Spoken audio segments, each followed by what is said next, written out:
Wake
up 52.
Rumble YouTube family, what's good? What's happening? Look at that. I'm just.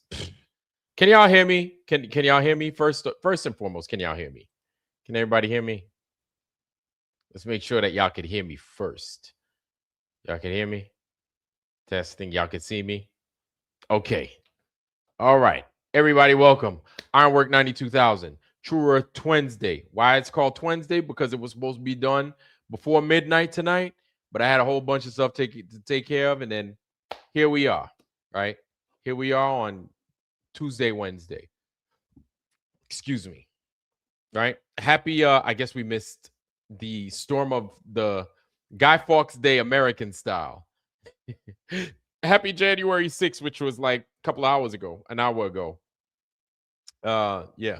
So we're on January 7th right now. Happy American Guy Fawkes Day. It didn't work out as planned, I guess, but it is what it is, huh? Either way, first and foremost, let me greet the Foundry. JJ, what's happening, sir? Good to see you. Good to see you. JJ's here. Ryan S is here. Ryan S is in the Foundry. Good to see you, man. Lord Race is here. Good to see you, sir. Welcome, welcome. All right, all right. Yeah, man, ooh, we got a full house. Jim Anus is here. Good to see you, Jim Anise. Welcome, sir. Welcome. Yeah. Yeah, man. All right, okay. We got decent. We got people. Centero's in the Foundry. Good to see you, Centero. Yeah. Good to see our brother Centero's here. And then as you guys stream on in here, y'all know what it is, man. I'm going to say what's up. Eugene is here.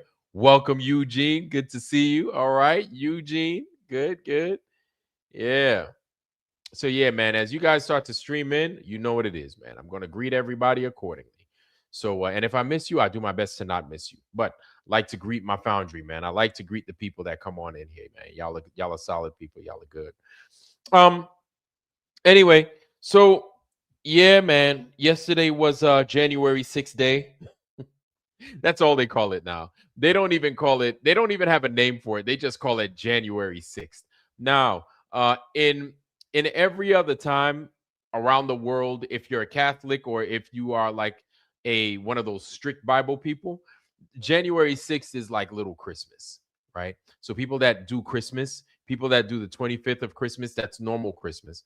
And then if you're Catholic or something along those lines, I guess a Lutheran or a Orthodox even, right? You also adhere to January 6th. Now, I'm not a Russian, okay? But I was born Roman Catholic and I did do the whole Roman Catholic thing my whole life. I was born into it.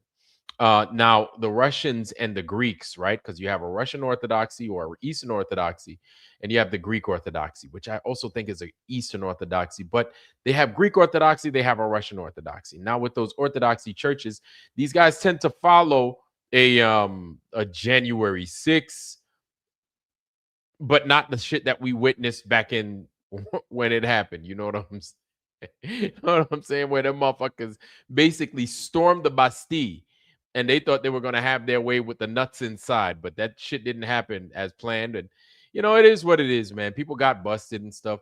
You didn't want to be the dude out there selling T-shirts or knishes or hot dogs or some shit.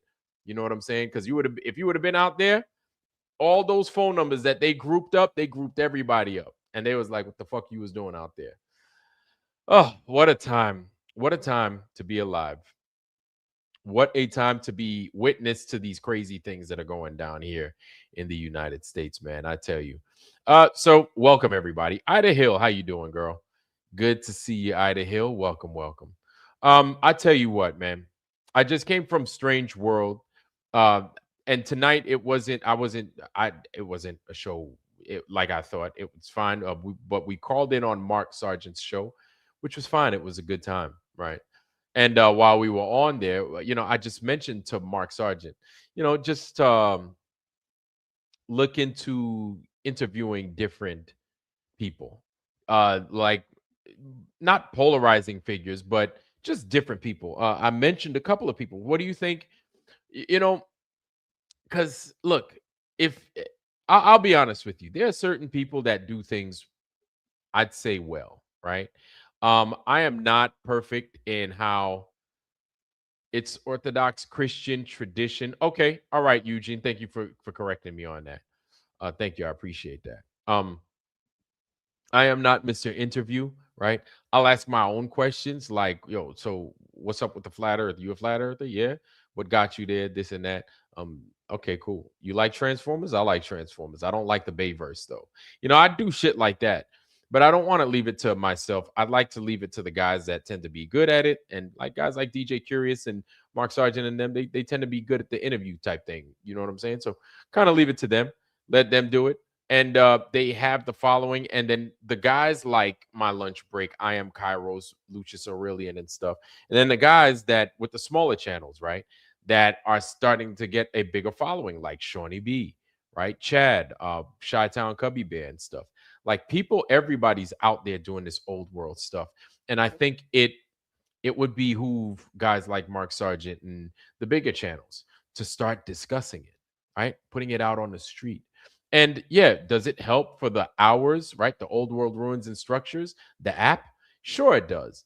Is that the reason? No, no, no. Because my thing is, let's get down to the simplest parts of it, right? To me, the old world is easy. Not easy in the respect of what we're trying to figure out. Not easy in we think we know what it is. No, no, not easy like that, because it's not, I don't think it's easy in any of those things. What I think is easy is if you live in these areas, right? One, two, if you're a flat earther. Three, if you're not a flat earther. Four, if you're a historian. Imagine you as a historian, you took these places for granted, right? These old world structures, you took them for granted. Yeah, yeah, that's the Lincoln Memorial. That's the blah, blah, blah. That's this, that's that. But then you take another look. And during that other look that you've taken on these old world structures, you're starting to realize, holy shit, these things are missing. This is a built thing. This is a built structure, but we don't have these things. Why not? You do a little bit more research because you're a historian. Research is like your bread and butter, right? As a historian, you look into these things and you start to realize, well, it's not just that. There's a relationship with that structure over there, but they don't have any documentation of it. But I was taught my whole life that these things were that. Is it so? Now you're starting to dig things up. You're starting to come up with different theories as to why they could be hiding this, but these belong to you. There's no way in saying that, yes, this is a sure shot. This is why they did what they did, or this is why these things are missing. We don't know, but that's the beauty of it. Sure, that's the beauty of the hours. The hours will have its place. The hours has its place, right? But you need to get these people out there that do these things. The I Am Kairos, the My Lunch Breaks, right? Lucius Aurelians and stuff like that. The guys like us, the guys that are on the streets, the guys that are on the street, boots on the ground, right? We take these pictures, we send them to each other. We're like, what is this? What is these things? I don't know what the fuck they are. And we live in these places where we've got these old stuff that even our grandparents were around it, or our great grandparents were around it. And it might have been the candy shop, but it didn't always start out as a candy shop. They just found it, they turned it into a fucking candy shop. You know what I'm saying?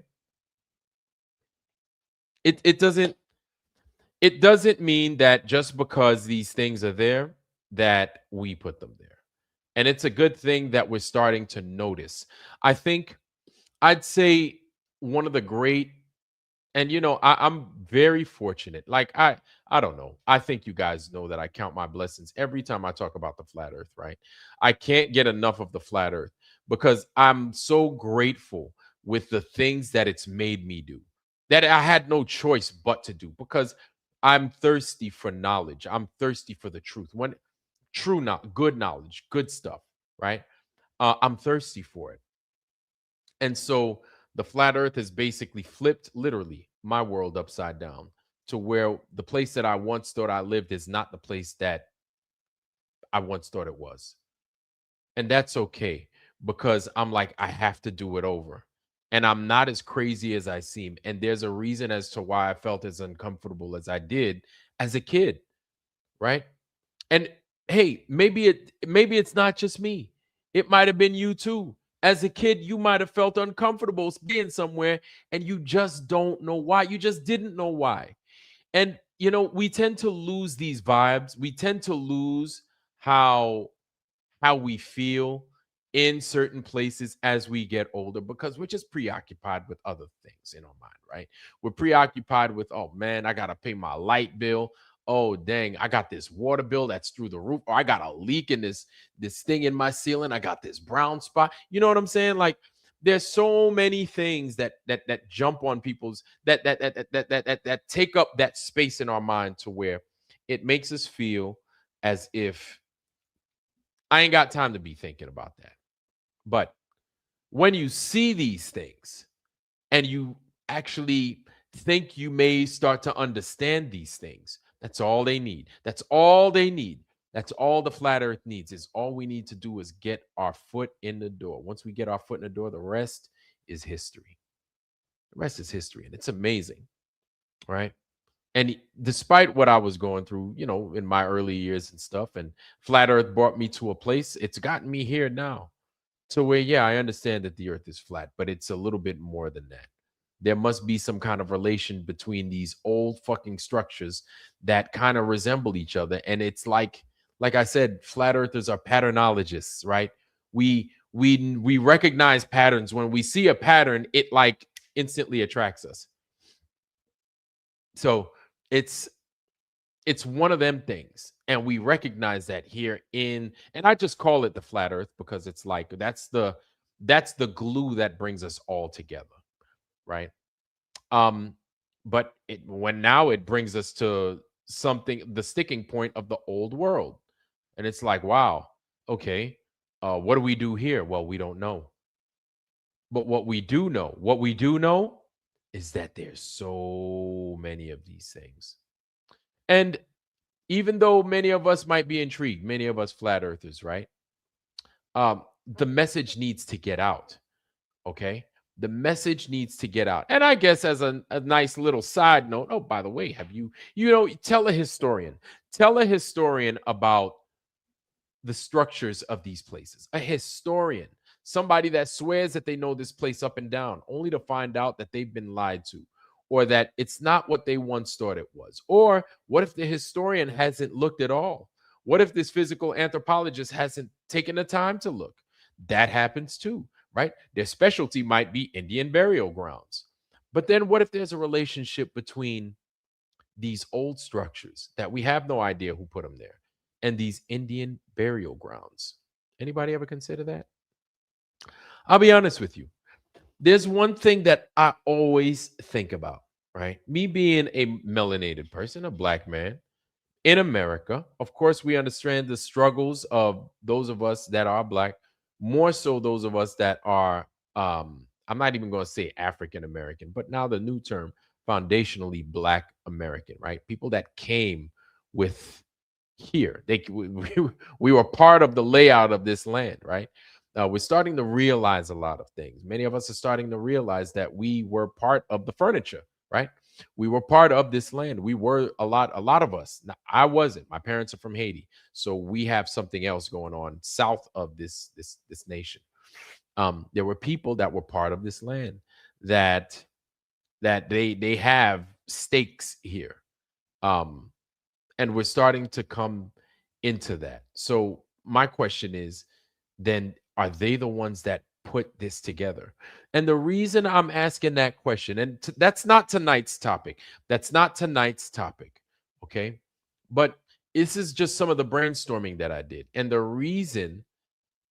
um, the reason I'm coming to that is for this, right? A lot of times as black folks, we hear and we even say, and I've said, right, that we built the United States. We built it. We physically built it. Now, at one point, I would have totally agreed. I would have totally agreed. But now I'm starting to wonder, like, did we really build it? Like, is that so? Is it so? And I'm caught between two worlds, right? And I'm just being honest. I'm just being honest. Now, you'd get a lot of black people that would jump down my throat and tell me I'm a fucking idiot, I'm a sellout, and everything else because of my narrative right now, and I'm fine with that. But these are one of those things when you come across something that a junction, you have to be honest with the evidence that we have before us. You have to be. Do we have blueprints of these places? If we don't have blueprints, then what do we go off of? Right? And then you have to remember that a lot of these places are similar to other places. So is it really us that put many of these? And I'm not saying we had no hand in putting some of these structures up, because I'm sure I know we did. Not even I'm sure. I know we did. But there are those structures that it's like, where the fuck did these things come from? We couldn't have possibly put them together. There's no way. There's no way that a human being put them together. And it's not to diminish the efforts and the work, the hard work of those that were forced into labor. It's not, I'm not saying that, but we have to come into the truth of what it is we have in front of us, what it is we have around us. And really, that's all it is. Whether you're willing to be honest and take a second look, and instead of just taking the official narrative of, yeah, we built that, yeah, we built that. And to me, that's a little bit weak, because we're taking credit for something that we're not so sure about. Like, when you hear that, then you have to take a second look. You have to take a second look. um this is something that Santero and me and Harmon and everybody, we were talking about the other day. um and we kind of spoke about those that were in the Caribbean, right? The melanated people, the black people that was in the Caribbean. Many of the Caribbeans, Columbus stumbled upon there, and he basically damn near wiped them out. But when he got there, there were a bunch of Indians, what we call Indians, but they were Indo-ins. Indo. They were dark Indo, like Indonesia, where you got a bunch of dark ass motherfuckers over there, right? Indians, which are indigo people, right? Or indigenous people, indigo-ness people. They're a bunch of indigo people. They dark, a bunch of dark ass people, right? Just a bunch of dark ass people. And a lot of times it looked like it was Showtime at the Apollo. And what I mean by that, if you remember Showtime at the Apollo as a kid, starting out, it's Showtime at the Apollo tonight. All them ladies come out with the feathers and shit. A lot of these people had those feathers adorned on them and stuff like that. As part of their little outfit and everything else. I mean, all I could say is outfit. I'm not going to say what they wore, just whatever they wore. They little feathers and everything. This was in the Americas, North American continent, South American continent, Middle Americas, the Caribbean, all that shit, right? And my thing is, did we build it? Did they build it? Did those natives build that? Did they build it? And if they did, cool. If they didn't, then that's cool too. But this is our way of piecing these puzzles together. Um, this is our way of trying to make sense of the shit we, at least here's my thing, right? We don't know what we don't know. And even if we think we know, we probably don't know, because we were lied to about everything. But at least, at the very least, the stuff that we have here, we still have here. And at the very least, we can kind of piece it together. And there's nothing wrong with that.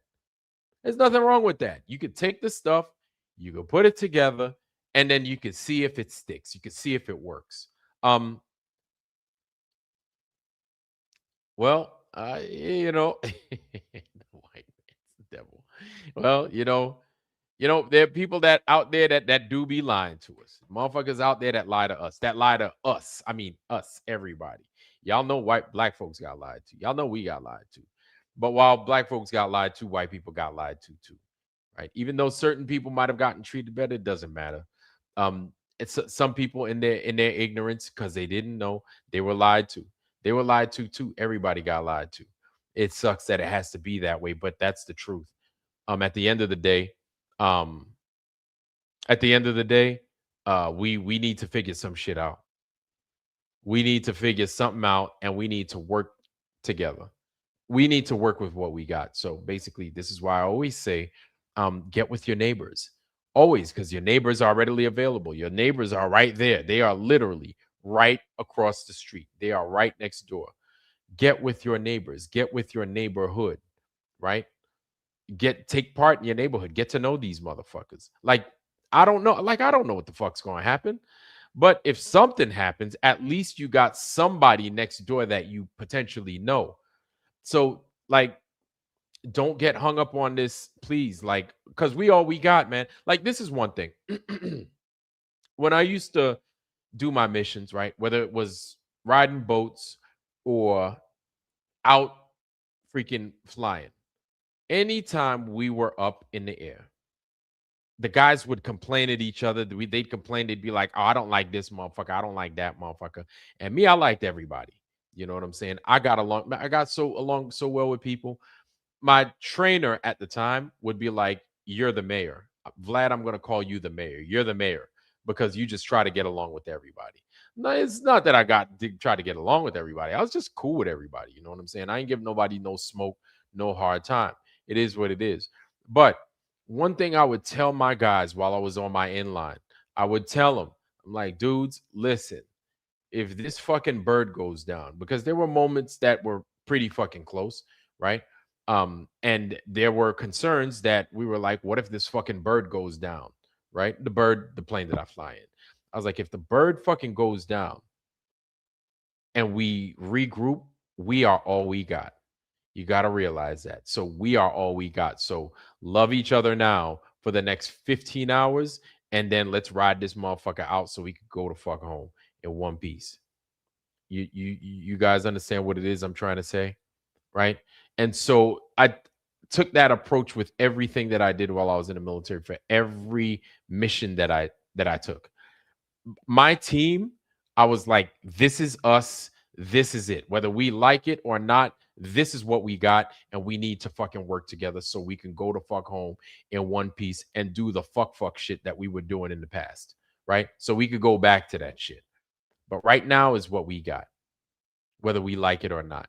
You have to take, it's unfortunate, but I mean, this is why our military is so fucking successful, right? Many people take that approach. This is all we have, and this is what we got to work with. You need to probably take the same approach. Unfortunately, I'm saying, I know a lot of y'all are like, fuck you, I'm not doing it, but maybe you have to, because really, we are all we got. You don't have to like it. You don't, none of that. You don't have to like it or nothing like that. That's what it is, right? We are all we have. That's the truth. That's what's true. That's what's real. I understand, man. There's that shit. Shit ain't nothing good. Ain't nothing good and perfect about this place, man. The time that you have here is your time. You need to do the right thing with your time, right? And take care of your family, take care of your kids. But we all we got. We are all we got. Us people, us in your neighborhood. I don't know who you are, trooper. I don't know who you are, but you and your neighbor is all you got. Something happened, that's what you got. That's what you're left with. And that's what you need to work with. Do the best with what you got, is what I'm saying. Anyway, saying all that to say, basically, yeah, interview you guys at Strange World, interview My Lunch Break, interview I Am Kairos, interview those guys, the Lucius Aurelians and stuff. Now, as far as My Lunch Break is, um, as far as My Lunch Break is concerned, uh, I don't even know if he does those videos himself. Now, I'm not taking away from his craft, because everybody likes My Lunch Break, right? Um, but I don't know if My Lunch Break is doing that, or if he's gotten AI to do his material. Because now it's starting to sound a little bit repetitive. Even though the material is different, it sounds the same. It's got the same tone to it. It's not like me, where I got my style of doing things and I got my way of, I've got my own flavor.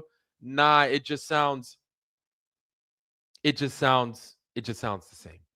It just sounds the same with My Lunch Break. So but I'm not taking away from his work. Like, everybody loves My Lunch Break. He's got some amazing stuff, very insightful. So there are a few channels. There's My Lunch Break. There's I Am Kairos. There is Lucius Aurelian. There's the Mysterious S. There's Shawnee B. There's Chad now, right? Chi-Town Cubby Bear is always making stuff. Now he's got his own He's taking a lot of pictures. Chi-Town Cubby Bear is in a place to where there's a lot of old world stuff. So definitely sub to Chi-Town Cubby Bear as well. And guys, if you have a channel in here, please don't wait on me. Drop your channel in here so everybody's got access to it, please. Okay. Please drop your stuff in here. Drop your link in here. Do not wait on me. That should be the first thing that you guys go to as soon as you come in here.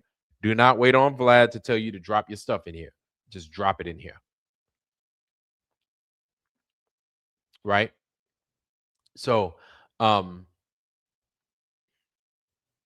there's some good stuff with those guys. Now, just because they have good stuff, of course, not even just because they have good stuff, it doesn't mean that they don't have AI kind of helping them deliver the stuff. Either way, what those guys have, I love it. It's not like I'm giving a shit sandwich with what I'm talking about. Okay. So these guys are solid. I like them. But yeah, Mark Sargent, please, if you would, I know you took it on board and you considered it, but yeah, man, I think that would be good to kind of tie it all in. David Weiss, I understand, has good contacts with those guys. The I Am Kairoses, My Lunch Break is the big one. My Lunch Break is like the really big one that a lot of people are familiar with. But you have the Lucius Aurelians as well, and I really like him. I really like I Am Kairos. I've mentioned these guys a dozen times already. I need to stop kissing their ass like that, but it's good stuff. Another good one, if you guys aren't familiar with him, is Jimmy Corsetti. DJ Curious mentioned him earlier.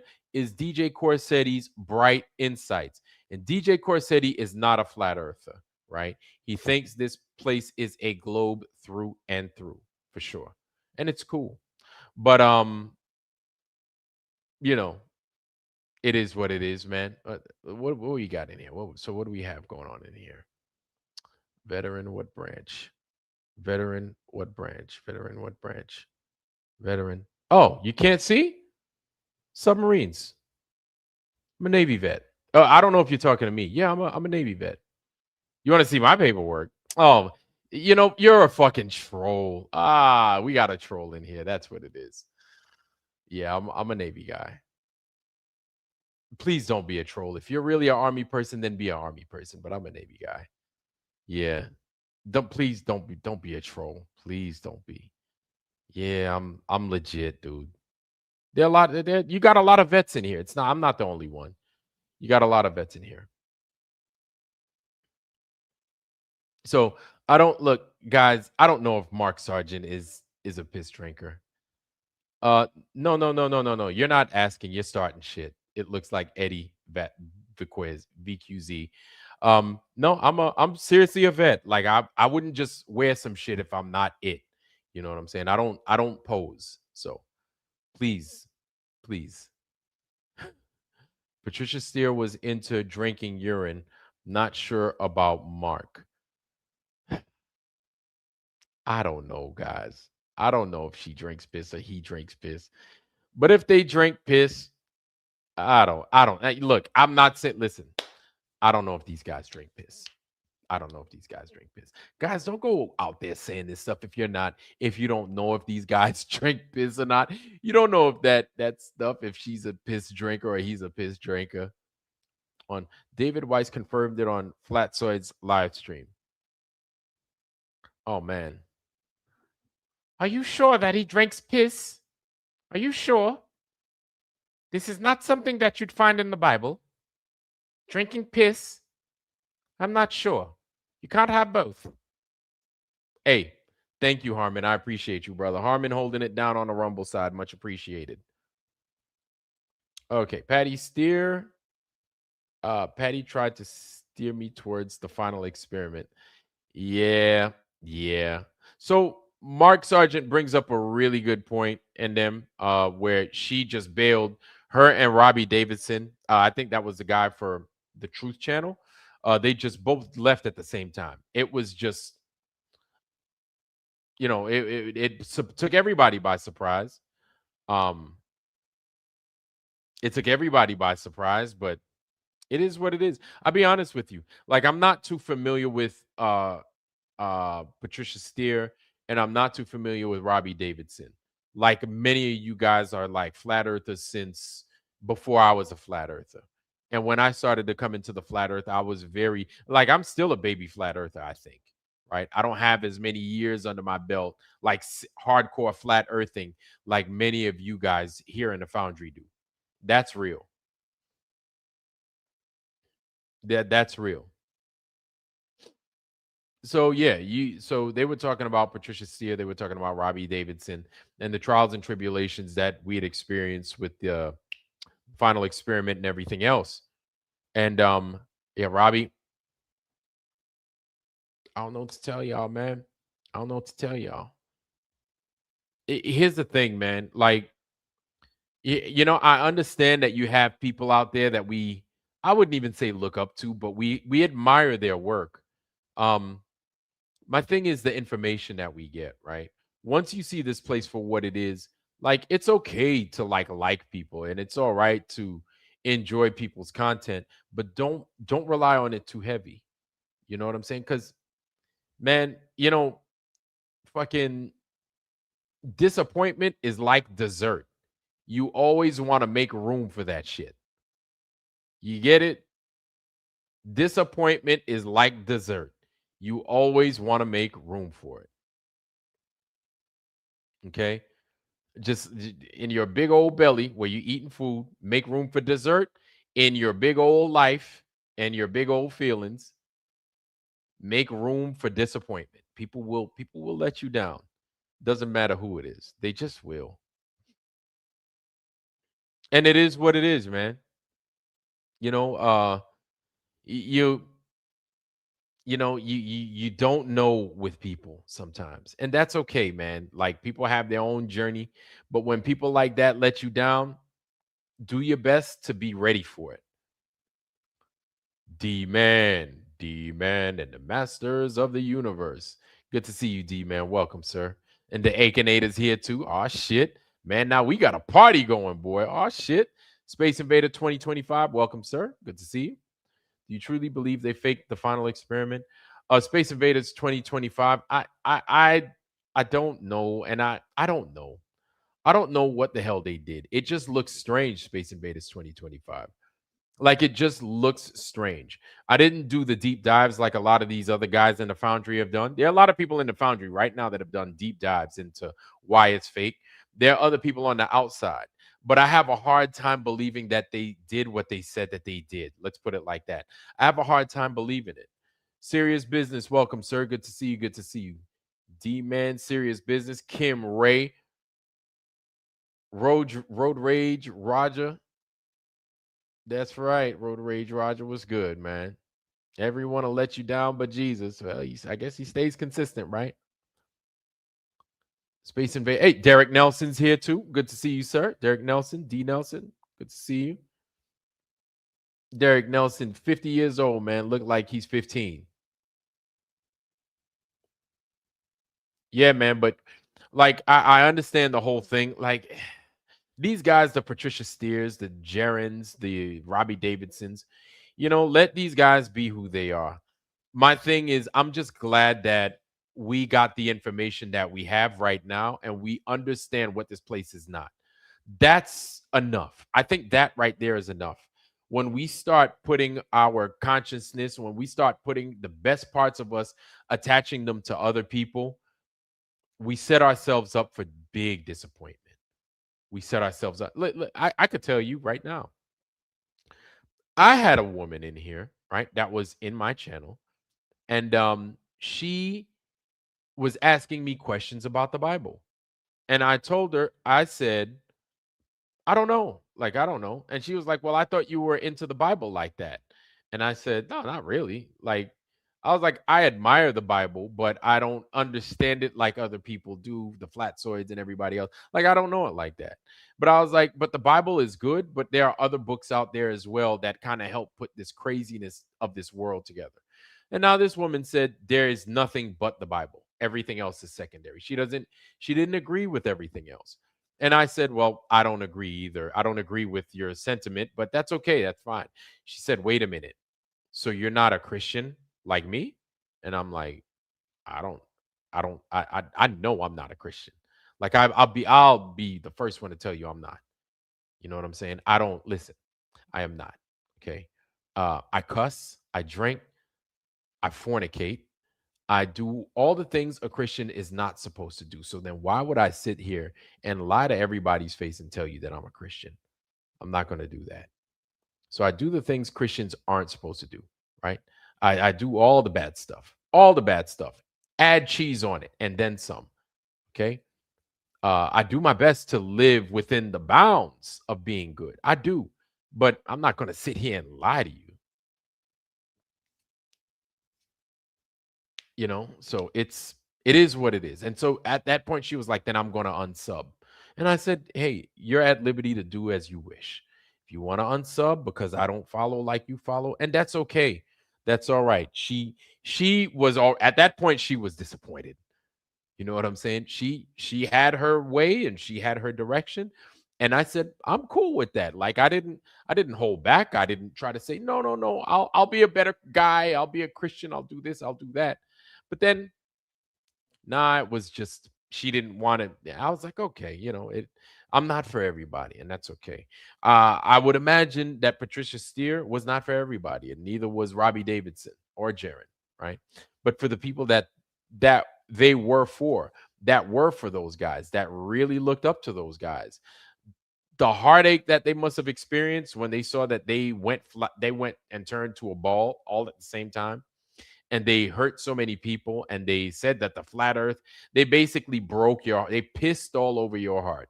All that pee they were drinking, a lot of that pee that they spilt all over your hearts, right? I didn't feel any of it because I didn't know them, number one, and number two, I didn't have any care in the world. I was like, oh well, that sucks. I kind of spoke about it because I knew that they had more prominent names in the flat earth community. And this isn't me talking shit about them, not at all, but this is just me talking about what happened, what went down, and just a sentiment from a lot of people. Man, not everybody, but just enough people. People were upset with them. People made fun of them, and that's natural. But all in all, people were still disappointed. People were disappointed in them, and I don't know what to tell you, man, other than expect people to disappoint you. You have breath in your body. You have this life, and if you're healthy and you have more days to come, God willing, expect to be disappointed. Expect to be disappointed at every turn. You can't. You know how many times I've disappointed my parents. Despite all the good things I've done in this life, I've disappointed my parents. And you guys know how it is, right? Where you've disappointed your parents, and your parents are like, they look at you, and your parents are that type of parent to whoop your ass, to put some hands on you, right? They just look at you. They're like, man, I don't even want to whoop your ass. I'm so disappointed in you. And you're like, oh, damn. For real? You that mad? Why don't you just whoop my ass instead? That's better. And then they're like, or, even with my own child and my own kids, it's just like, oof, you could have done better. Right? They know that sting I'm of what I'm feeling. They know. But, you redeem yourself as kids and family and everything else. That's our blood. But when it's not your blood, when these guys disappoint you, it's hard to come back from that. When they let you down, it's hard to come back from that. Oh, Patricia Steer. Yeah, Patricia Steer and Robbie Davidson. And anytime we speak of those two names simultaneously, for the most part, everybody knows what the hell it is we talking about. And we're talking about that cease and desist letters. Basically, leave me the fuck alone. I'm out the flat earth. You guys are liars. You guys are full of shit. What can we say? What can we say other than curses? You know what I'm saying? Like they used to say in the cartoons. True History Channel. How you doing, family? Good to see you, man. Good to see you. True History Channel. Okay. I don't know if you have a channel or not, True History Channel, but if you do, man, go ahead and drop your link in here and welcome. Welcome to the show. Yeah, they must have. And this is the this is the part about being a truther, a flat earther, and everything else, is when you get into this community. Listen, for anybody that's new, like, you should tell the truth in all things. But when you are here, when you are in this community, stay true. You just want to stay true. You just want to be true with it. That's all. Just be honest. You don't want to sit there, make shit up. You don't want to sit there. You don't want to lie to people. You don't. Not in this community. Not here. Not here. Not here. Not here. Just stay true to your shit. And if you don't know some shit, you just don't fucking know.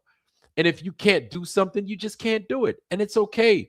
Or if you don't, if you're not strong on something, that's okay. And if you try to talk about it and you say you're not strong in it, that's okay too. We're not going to be perfect. We're not always going to be right. But the last thing you want to do is fake it. Don't do that. Don't fake it. Don't lie. The truth is what makes this community, right? The truth community, the flat earth community. This is where we draw our strength. This is what makes us impermeable. It's the truth. And you're going to have people trying to inject lies in it. As long as you are operating from the perspective of truth, and you are giving it honestly, and you're not trying to be deceitful, and you're being straight up, you will not fail. You cannot lose. You just can't. You can't. Even if you may not win now, you cannot lose overall. You may lose the battle, but you won't lose the war. You can't lose the war. It's not possible. It's just not possible. You understand what I'm saying? And basically what I mean by that is this, is that with these things like these buildings, whoever built them, stone doesn't lie. Stone is stone. Unless you destroy it and you erase it and it's no longer there, truth will be there. Truth will remain. Truth will remain. Truth will always remain. Just like, for the most part, stone that isn't tampered with. Truth doesn't go anywhere. So always work within the guise of the truth, man, and you can't lose. I'm gonna get off that shit. Now tonight, I wanted to kind of jump on John Mariande. I wanted to finish that video up and kind of get into it. Now, I had my beliefs. I had my beliefs. Those were my beliefs, okay, and my opinions. How I felt that he might not be a real flat earther and stuff. Those are mine. Those belong to Vlad. They are not for you to be like, he's definitely not. Those are my opinions. And I could be wrong. I could still be wrong. Now, this man, why is he so significant? Because he's producing the documentary that's detailing the final experiment. Now, we have a couple of people in here that are asking me questions. Vlad, do you think that they faked it? Vlad, do you think that they did this? Vlad, do you think that they did that? I'll be honest with you, man. I don't know. I would like to say, Vlad would like to say it's not real. They couldn't have. They couldn't have. I don't think they went. I'd like to say that, but all in all, like, with the things that I see and the things that they presented, I'm I'm at a place to where I'm like, they could have done anything. They could have done anything. They could have done anything. Now, a lot of people are going to disagree with me, and they're going to say they faked it because, and I'm cool with that. I'm fine with that. That's your opinion. My opinion is there's a chance that if they didn't do it and they lied, wouldn't surprise me one bit. But if they did do it and they didn't lie, but they lied about some things, I'd be like, all right, well, okay, they went, but what did they lie about? I hope that makes sense, because you get people shitting on me on either side, right? You'd have flat earthers that shit on me because I don't agree with the final experiment, or you have flat earthers that agree with me because I don't, or I do agree with the final experiment. But then you have globers that shit on me for either one. But then you might have some globers that are like, cool. But my thing is not about trying to have you agree with me or not. My thing is about trying to figure out what the fuck it is we experienced while not being present where these guys claim to have gone. Now, my big thing was to do the simple thing. Just ask them the simple questions, right? And tonight isn't going to be necessarily about the final experiment, but more so the the uh the interview between DJ Curious and Mark Sargent with John Mariande. More so that. But still, we still are hung up on the final experiment. We just are. And then you're going to see other channels out there that are really hung up on a final experiment. And I'm talking about freaking, hey guys, how you doing, guys? Those guys with David Weiss, they're making stories up and they don't believe in the Bible. This is how you know that the final experiment, the whole thing is fake. They all lie to everybody, you know. And that's what's his name? Banjo, Flat Earth Banjo, right? So you have channels out there that are still going to talk about that thing, like heavy. Like that's that, and Vika still talks about it. And they're well within their rights to, right? They're well within their rights to. I'm not saying that they shouldn't. This is like a second moon landing. This is something that I think is spot on, right? You're gonna have those that agree, those that disagree, and we have our reasons to not agree. We have our reason, or rather, we have our reasons to not really buy that they did what they said that they did, right? Now the sticking point to why we're still here is because now you have a lot of people that want to let it go, me included. I really, really want to let it go, right? I want to let this final experiment thing go. I really do. The problem with letting it go is, does this story of the final experiment then get attached to mainstream science? So once it does get attached to me, and then the problem that we come across when it comes to that is this. I want you to think of the things that get attached to mainstream science. Once they get attached to mainstream science and they turn out to not be true, how long does it take to get rid of that bullshit? It takes forever. It takes forever. If it even gets removed, it takes forever. If it, like I said, if it even gets removed. So here we are, we're fighting that thing. We don't want it because we have enough junk in mainstream science, i.e., the earth is curving, the earth is moving, the earth is falling, the earth is revolving, the earth is doing this, the earth is doing that, when the earth is not doing any of those things. We've got enough bullshit in mainstream science. And hey, I'm a kid of the 80s. I'm a kid born in the 70s, raised in the 80s and the 90s. So we all, many of us, right? Especially if you're American, you remember, hey, get rid of your tonsils. You don't need your tonsils. You had tonsillitis, get rid of them. You don't need them no more. Hey, your appendix, you had pain over there, just get rid of his appendix. Just get rid of it. You don't need it no more. 2 kidneys? Well, let that guy have one of them. You're fine with 1 kidney. Just make sure you eat a lot of crushed ice and a lot of great cranberry juice. Pinky toe. You don't need that pinky toe, man. Get rid of that shit. Like, this is mainstream. This is the same mainstream science telling us this. And for years, we bought it. For years, we bought it. We took that with us. We were like, oh, you don't need, like, we didn't know. Like, a lot of us didn't know. And we just experienced that recently with this fucking shot. The majority, I would say the majority of people, not the vast majority, but enough people, more than us, said that shot was cool. That shot was okay. They turned around, they even got the motherfucker. I'm not including the people that said it's not okay, but got the shot anyway. I'm talking about the people that said it was okay and they got the bitch. Talking about them. 2020, the COVID fucking vaccine. Yeah, goddamn it, I said it. So what if you ban my channel? I don't give a fuck. More people need to say COVID vaccine and it's fucked up. And you guys tried to kill us, or you guys put some bullshit in us that were totally against our will. I'll say it, goddamn it, till the goddamn cows come home. You could like it or not, motherfucker. I don't give a fuck. I think everybody needs to goddamn say that shit. You know I'm fucking right. Say it, goddamn it. That thing was all fucked up, and they know it was. So we have things like that. We have those things happening still. And people bought it.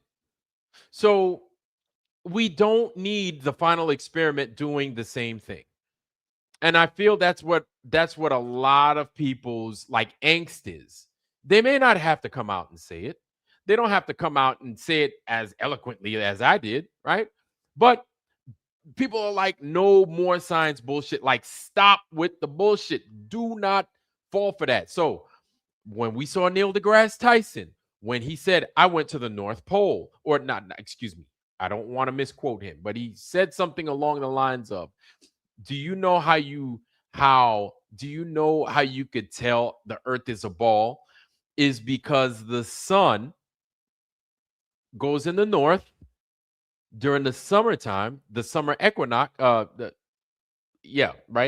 summer solstice, excuse me. During the summer solstice, the sun hangs out for 24 hours in the north. And then what did Neil deGrasse Tyson do? He basically tried to stick his shoe in the door. And no matter how much you try to close it, you can't. Why? Because he showed a display from David McKeegan that he claimed to have gotten while he was down in the South. Now, though and this is a psych shit. Now, I don't want people to forgive this man or his production crew for this because they immediately should have fucking fixed it. Right? Though Neil deGrasse Tyson and them talked about the North, they showed footage from a supposed South. Now, what does this do? This does a couple of things. This lets the viewer know that that footage that they're seeing is is a phenomena taking place that doesn't necessarily have to be in the North, but it's happening. Oh, it's a 24-hour sun. So there is a 24-hour sun they would think in the North. But then somebody would say, no, that's a 24-hour sun in the South. And they would say, let me show you, let me give you proof. And then they would show the final experiment with the documentary, which is what I'm about to talk about. The documentary made by Jonathan Mariande, right? They would say, see, this is the 24-hour sun in the South, not in the North. And then somebody would give an actual 24-hour sun in the North. And then that bullshit 24-hour sun, whether you believe it, the reason I call it bullshit is because we're not certain. We're not certain that what we saw is actual true to life footage. We don't know if it's real or not. Okay, I'll speak for me. I don't know if it's real or not. There are many of you that are of the opinion that it is fake. There are many of you that are of the opinion that it is fake, and that's fine. But mainstream science, a la Neil deGrasse Tyson, this is their big attempt. They're introducing more of that science bullshit.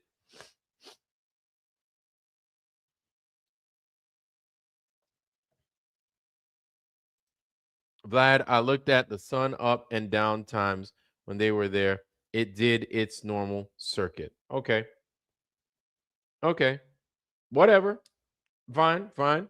All I know is that there's a lot of pushback with it. And I did notice that error. I noticed that error, and I just know people. I'm not saying that I'm right, but I know people. And if you've been around people enough, if you've worked with the public enough, if you've worked with a lot of people, a lot of different people from a lot of different walks of life, same walk of life, people are fucking people. People are people, right? And for a lot of the time, we follow the same script. It is what it is. It just is. And so a lot of people could very well fall for that. Now, I don't know if the sun did squash. The sun did turn into a squash at the top and a squash at the bottom. And then on the way down, it looked like a fucking little football, right? It did that. Like we saw it. You're not going to tell me otherwise. Nowhere have we ever seen the sun do that. That's what stuck with me. That's what stuck with me. Right?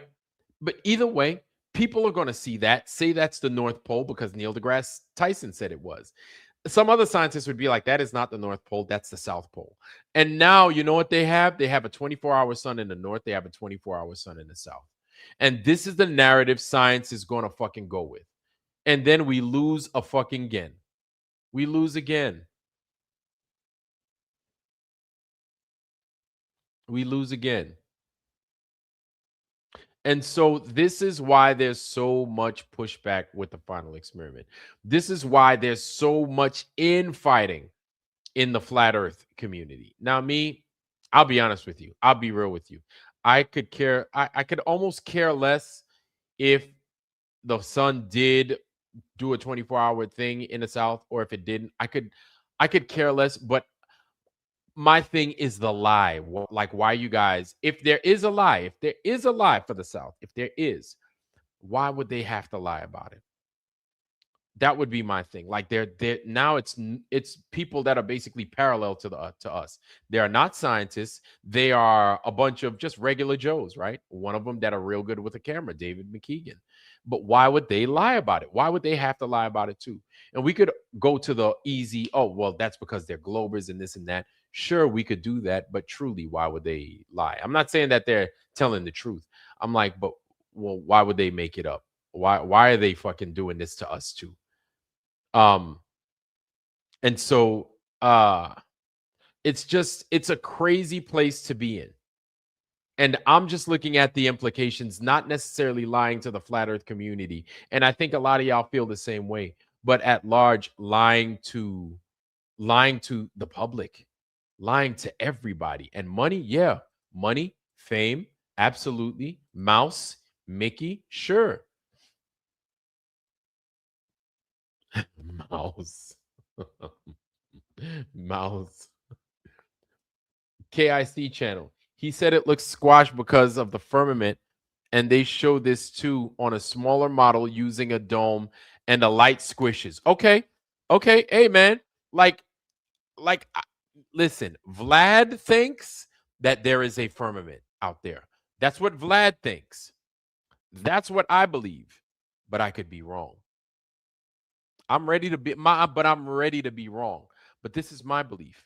But do I know that for certain? I don't. I just saw a video on guys that were down in Antarctica and they were breathing out and everything smoked. Everything smoked. Now, why did what's his name? Not McToon, the redheaded guy. Why did Whitsitt come out, say, "What's up now, bro?" Breathe out his little vape and then couldn't breathe out nothing after that? Why did he fake that? Why did he have to lie about that?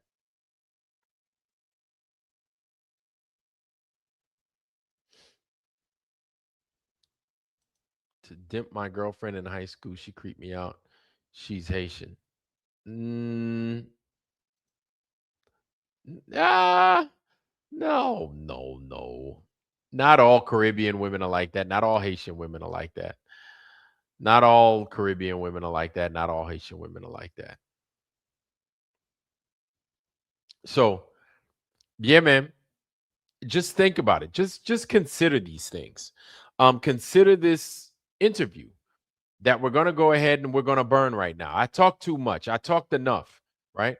We're going to go ahead and we're going to let these guys ride out with the interview, the Jonathan Mariande interview, where they discuss how he's going to go ahead and he's going to make the globe and the flat earth look with this documentary that he's producing. So without further ado, more of the Strange World personnel along with Jonathan Mariande, y'all. Let me shut my mouth and let these guys do the talking. With documentaries, you're asking a question. You want to present what you believe.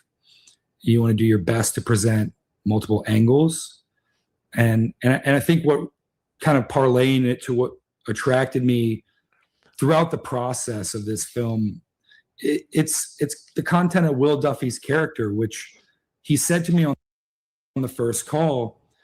It's important that people know you're a flat earther and that you are doing this because they've been burned so many times. And as I was meeting Austin and Jaron, and they were curious about my knowledge of flat earth, if I was aware of them, which I wasn't. I wasn't in the community. I wasn't watching the debates and things. Let me let this guy talk. I'm sorry. But you watch, I had seen Behind the Curve, and you watch something like that, and I'll use Nathan and I'll use Mark as examples. There was an agenda in the way that you guys were presented.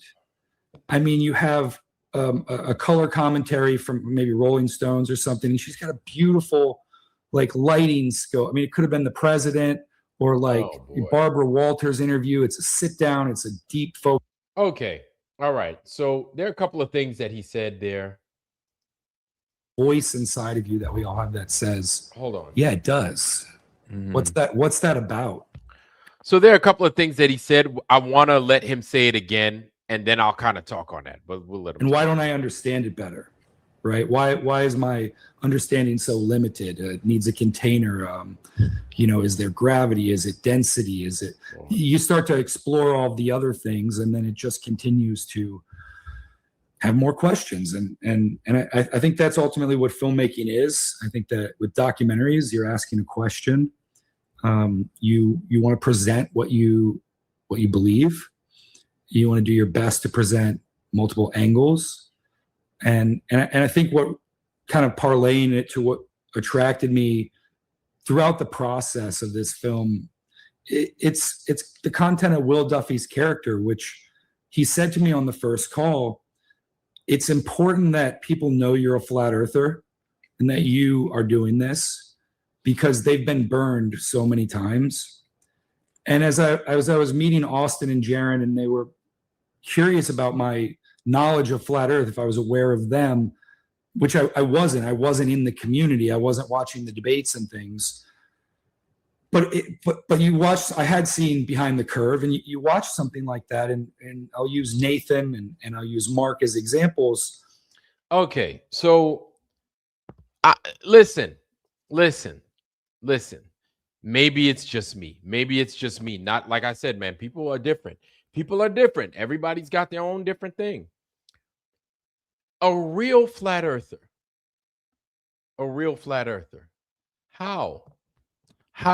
Like, my question is, how, if you're a real flat earther? There are a couple of things. So one, we'll address two things.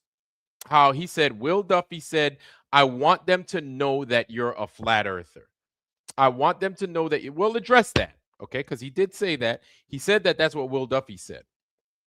I want them to know that you're a flat earther. One.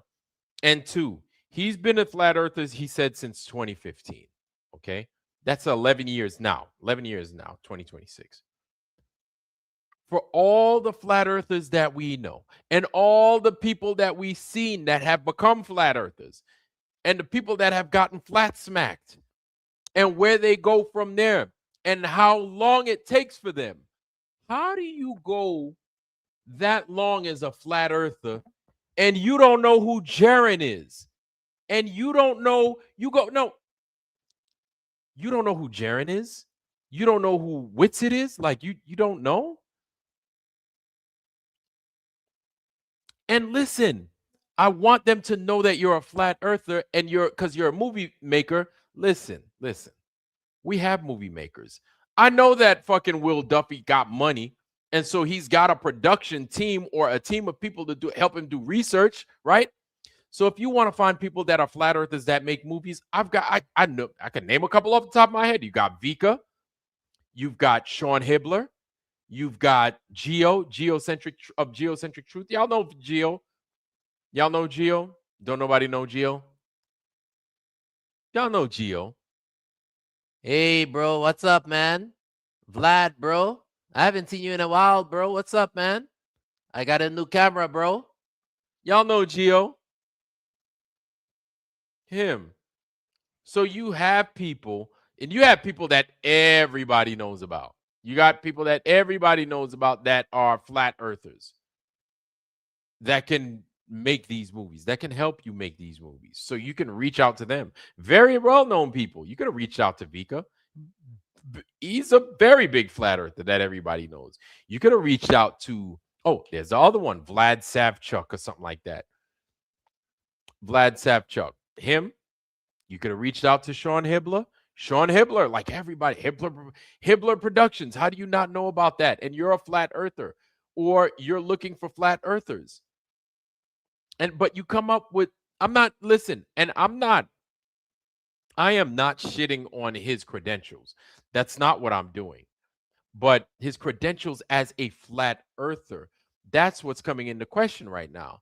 You like, you don't, how the fuck do you not know who Jaren is? Whether you like him or not, how do you not know about him? Like, I don't know Patricia Steer like that, but I've heard of her. I don't know Karen B, but I've heard of her. And I've experienced her where she got mad and she lost her shit on all of us on a panel on Sobs one time, right? Actually, I think it was Tinfoil Sombreros. Yeah, it was Tinfoil Sombreros. But there are a lot of people out there. There's a Melodome, like a lot of people that I hear of, but I'm not too familiar with. But things like this come out because I'd be like, I don't know about that, Mo. I don't know about them. There are a lot of those flat earthers, that older flat earthers that have been around since the 2015s and everything else like that. No. And then as a 2015, an 11-year-old flat earther, off the top, you know exactly who Jaren is. You know who Witsit is. These motherfuckers, they've been building their stuff since back then, since probably before back then. I think that's when Jaren started coming up, right? 2015 or so. I might be mistaken. I don't know. But that's what I'm saying. Space Invader. That's what I'm saying. Nobody's heard of them unless they heard of Flat Earth. But that's what I'm saying, Space Invader 2025. What I'm saying is that these guys, or John Mariande claims to have been a flat earther since 2015. And these guys have been around much longer than I've been a flat earther. Definitely much longer than I've been a flat earther. For certain.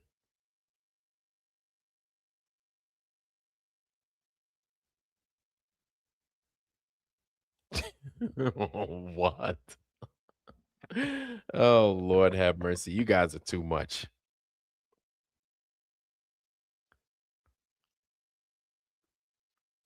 Mark looked like he was under MK Ultra. Mark did look a little bit, he looked buzzed. He looked like mesmerized.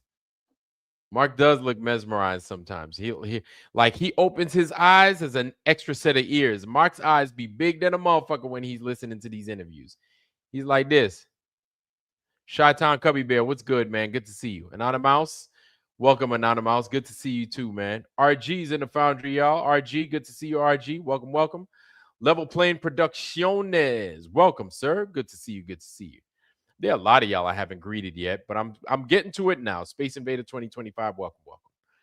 Memorial Gardens, I haven't greeted you yet, but welcome, Memorial Gardens. Good to see you. Jiminice, I said hi, but ain't nothing wrong with saying hi twice. Yeah. Derek Nelson, I know I said what's up to you. Yeah, man. So listening to that, I just trigger happy. Timing people out when they can't answer simple questions. It doesn't make well, a debate. Okay. We're gonna put on pause John Mariande real quick. So Space Invader, a debate for what? A debate for what? Space Invader 2025. A debate for what? Yeah, you must be new around these parts.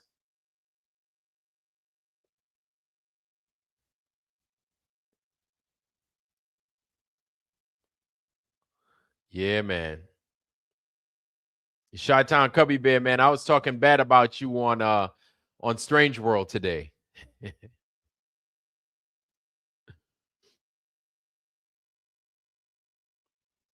Yeah, man. Chi-Town Cubby Bear, if y'all haven't subbed to his channel, sub to him. Chi-Town Cubby, man. Go ahead and drop your link in there, man, so everybody could get it, bro. Y'all sub to Chi-Town Cubby Bear. And everybody else that got a channel, please drop your link in the Foundry. Do not wait on me to tell you to drop your link. Please drop your link so everybody could sub to your stuff. Chi-Town Cubby, as of late. Oh no, you didn't do nothing, man. I was just telling everybody that you've been on the street as of recent, and you've been like taking pictures of these structures, these old world structures, and you've been doing an amazing job, man.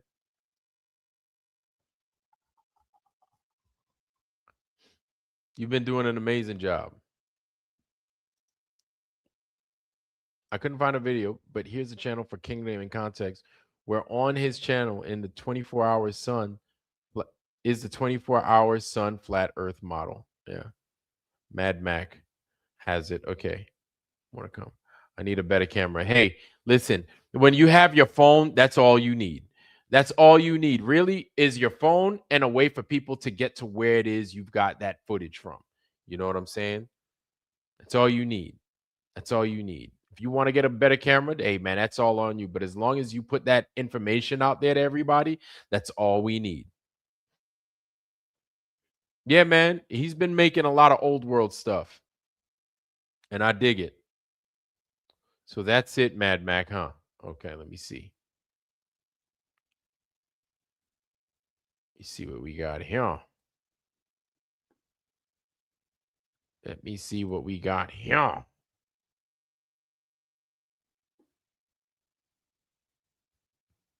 Okay. All right. We got this dude right here. Who's this lady right here? Oh, who's this dude right here? That head big than a motherfucker. His head, this dude got a long head. Hold on, y'all. I'm gonna show this. Hey, I got what you just dropped in there. 101 Mad Mac, how you doing, sir? Welcome, by the way. I didn't greet you yet. Hold on. I'm about to share that real quick. It says Deadpool is a flat earther. Let's share it. Wouldn't surprise me though. Let's check it out, y'all. Birthdays. Boy, every spin around the moon is a new adventure indeed. Son, dumbass. Okay, round earther. Where was I? The adventure of life. Right. It's been a challenging few years. Okay. Oh wow. Birthdays. Boy, every spin around the moon is a new adventure indeed. Son, dumbass. Okay, round earther. Where was I? The adventure of life. Right. That's It's been a pretty challenging interesting. few years. Okay. That's pretty interesting. Okay. I guess that's Ryan Reynolds doing his thing. That's pretty dope. That's pretty wild. That's pretty wild. I did not know that. I guess that was a Deadpool movie recently. I haven't seen the latest Deadpool movie with Wolverine or nothing like that. So that's pretty crazy. Okay. I could see you want to know something, Anonymous? I don't know if he's really mocking flat earthers. I think a lot of times because Deadpool is so hell bent on making everything humorous that when he tells the flat earth, it's not humor anymore. But he's been doing humor at such a pace that you don't know the difference. You don't know if he's being honest or if he's being humorous. And I'm not talking about that bone in your leg either. Get it? Humorous. There's a lot of good humor. More good humor than a bucket of ice cream. You guys get that? Good humor. Anyway, for all you guys that don't know what good humor is, good humor, you could buy it from the ice cream. You get it? Anyway, you had to beat it. There's a joke somewhere in there. But anyway, but yeah. So Deadpool and Ryan Reynolds and his character, right? They do humor so much to a point to where it's like everything is funny, even when it's a sad moment. You're expecting it to be funny. So when he says something like that, a flat earther instantly picks it up, but somebody's like, "Oh, it's a joke. He's just joking." But is he really? Well, of course it's easy to take it as a joke. He's been telling jokes the whole goddamn night. The whole movie he's been doing jokes. Marcy Chan, how you doing, sis? It's good to see our sister Marcy Chan's in the foundry. Welcome. Good to see our sister Marcy Chan. Welcome.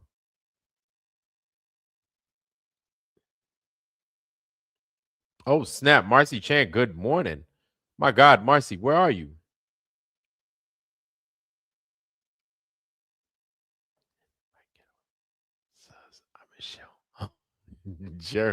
Jeremy who? Jeremy Bird? Is Jeremy Bird here? Jay Bird's here? Where's my man at? Everything's funny because everything's a lie. Yep. Yeah, I could see that. Yep. Good humor from the ice cream truck. Yeah. Marcy, my sister Marcy Chan's here, y'all. What's up, Marcy Chan? Yeah, Chi-Town Cubby Bear's been getting his subs, man. So everybody that hadn't subbed to Chi-Town, sub to Chi-Town, because Chi-Town's out there doing work, taking a lot of good pictures, putting stuff out there for people to see. I dig it. I'm all about it. Jeremy. Jeremy who? Where's Jeremy at? Jeremy who? I haven't seen Jeremy in here.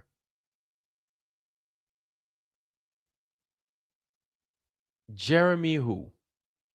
Country Club and Coke, welcome, welcome.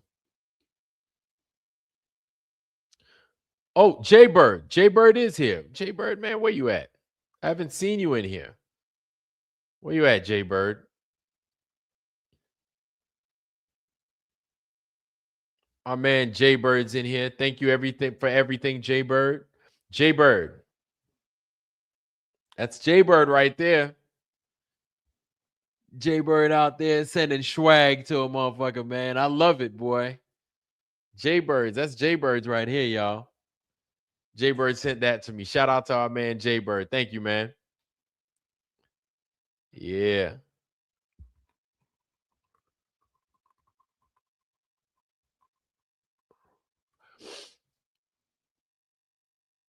Well, Country Club and Coke, I can already tell that you are not a flat earther and you are in here to fuck with us. But I'm going to entertain you. I'm going to answer your question. So it's not that we think you could just tell that these guys have an agenda. Everybody is under one accord. Why? We don't know why. We think we know why. Do we truly know why? We can speculate all day.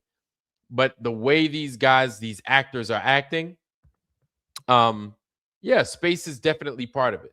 To buy the whole space or to sell the whole space narrative. Absolutely. We think that because we've mentioned a million times. Yeah. So we've mentioned a million times already that the government lies. We get that, right? And we've mentioned a million times, or we think we've come to a reason as to why they would hide where we live or how we live or why we live where we live. We think we have. There are a lot of good reasons as to why the government's lying. I'm not saying that any one of them is true. I'm not saying that any one of them is true, but maybe a piece of there might be a piece of a truth here and a piece of a truth there, and then we can put it all together, and it could still not be a final answer to why these guys are lying about who we are, where we're from, right? But I mean, but they're lying to us. That much we know. We know they're lying, right? Why they're lying, we can guess all day, and they might be good guesses. But you could still take good guesses in Sudoku and still have a wrong puzzle. You can. They could still be good guesses, right?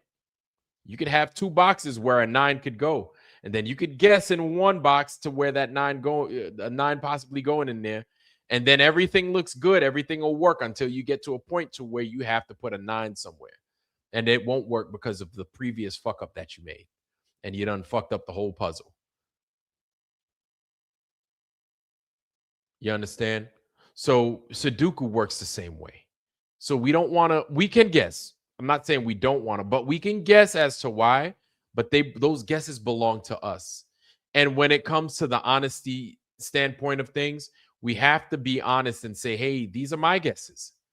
I'm not saying that this is exactly why, but I feel as this could be why, or this could be why, or this could be why, right?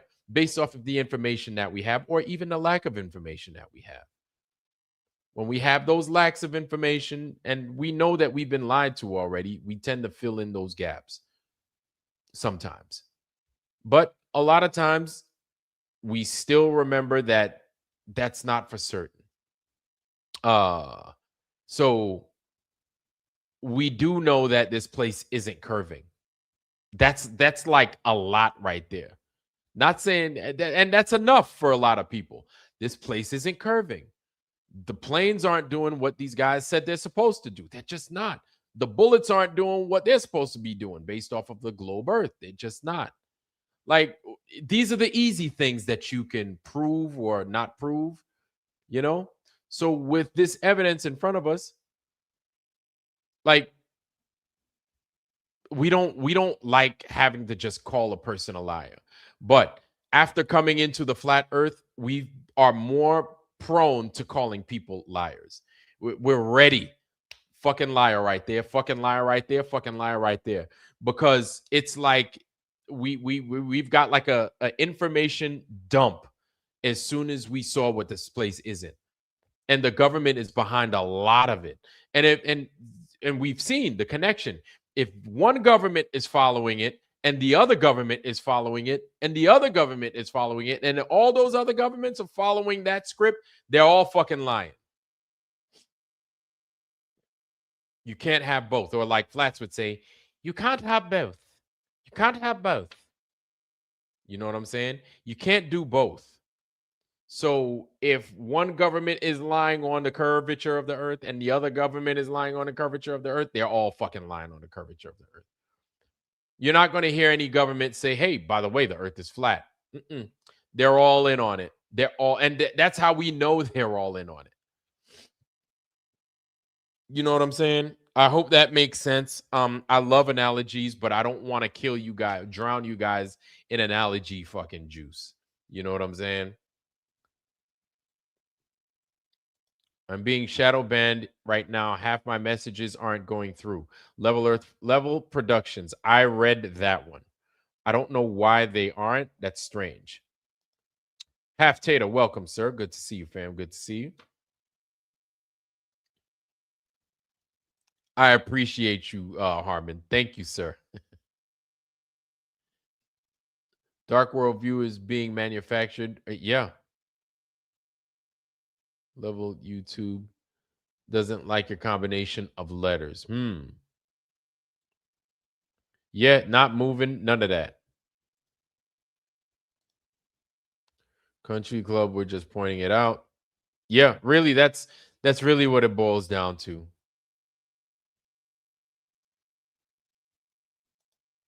We know they lied about going to the right. So and like I said, I've said this millions of times. You got your little flat Earth kit. The moon landing is definitely part of it. The moon landing, 9/11, Gulf of Tonkin, you name it. So with older generations tend to have a lot more ammo as to why the government lies. There's so many things, like there are things that Harmon has experienced. Harmon is the older guy, a flat earth outlaw, Harmon 59, right? You guys will see him in the chat. He has experienced a lot more things than I might have experienced, right? He's an older guy. He's like got me by 20 years. Sorry, Harmon, right? And then you have people like Saab that's around the same age as Harmon, but not like some of us like 40-year-olds. And for all the 20-year-olds in here, you're not going to have the same experiences as we have or seen the bullshit that we had to deal with when we were your age or when we were in our 30s. And then there might be things that you're experiencing in your 20s that maybe we might not be familiar with because we're still hung up on things that we've experienced already in our lives, including the flat earth. You know what I'm saying?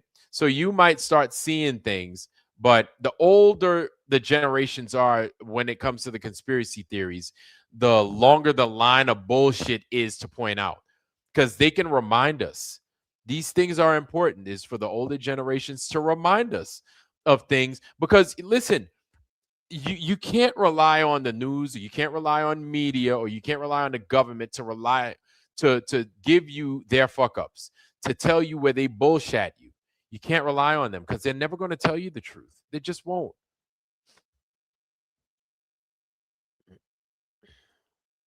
They just won't.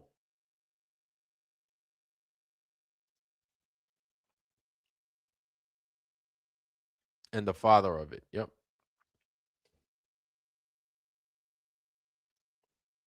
Gen X, holla. I'm the end. I'm the last of Gen X.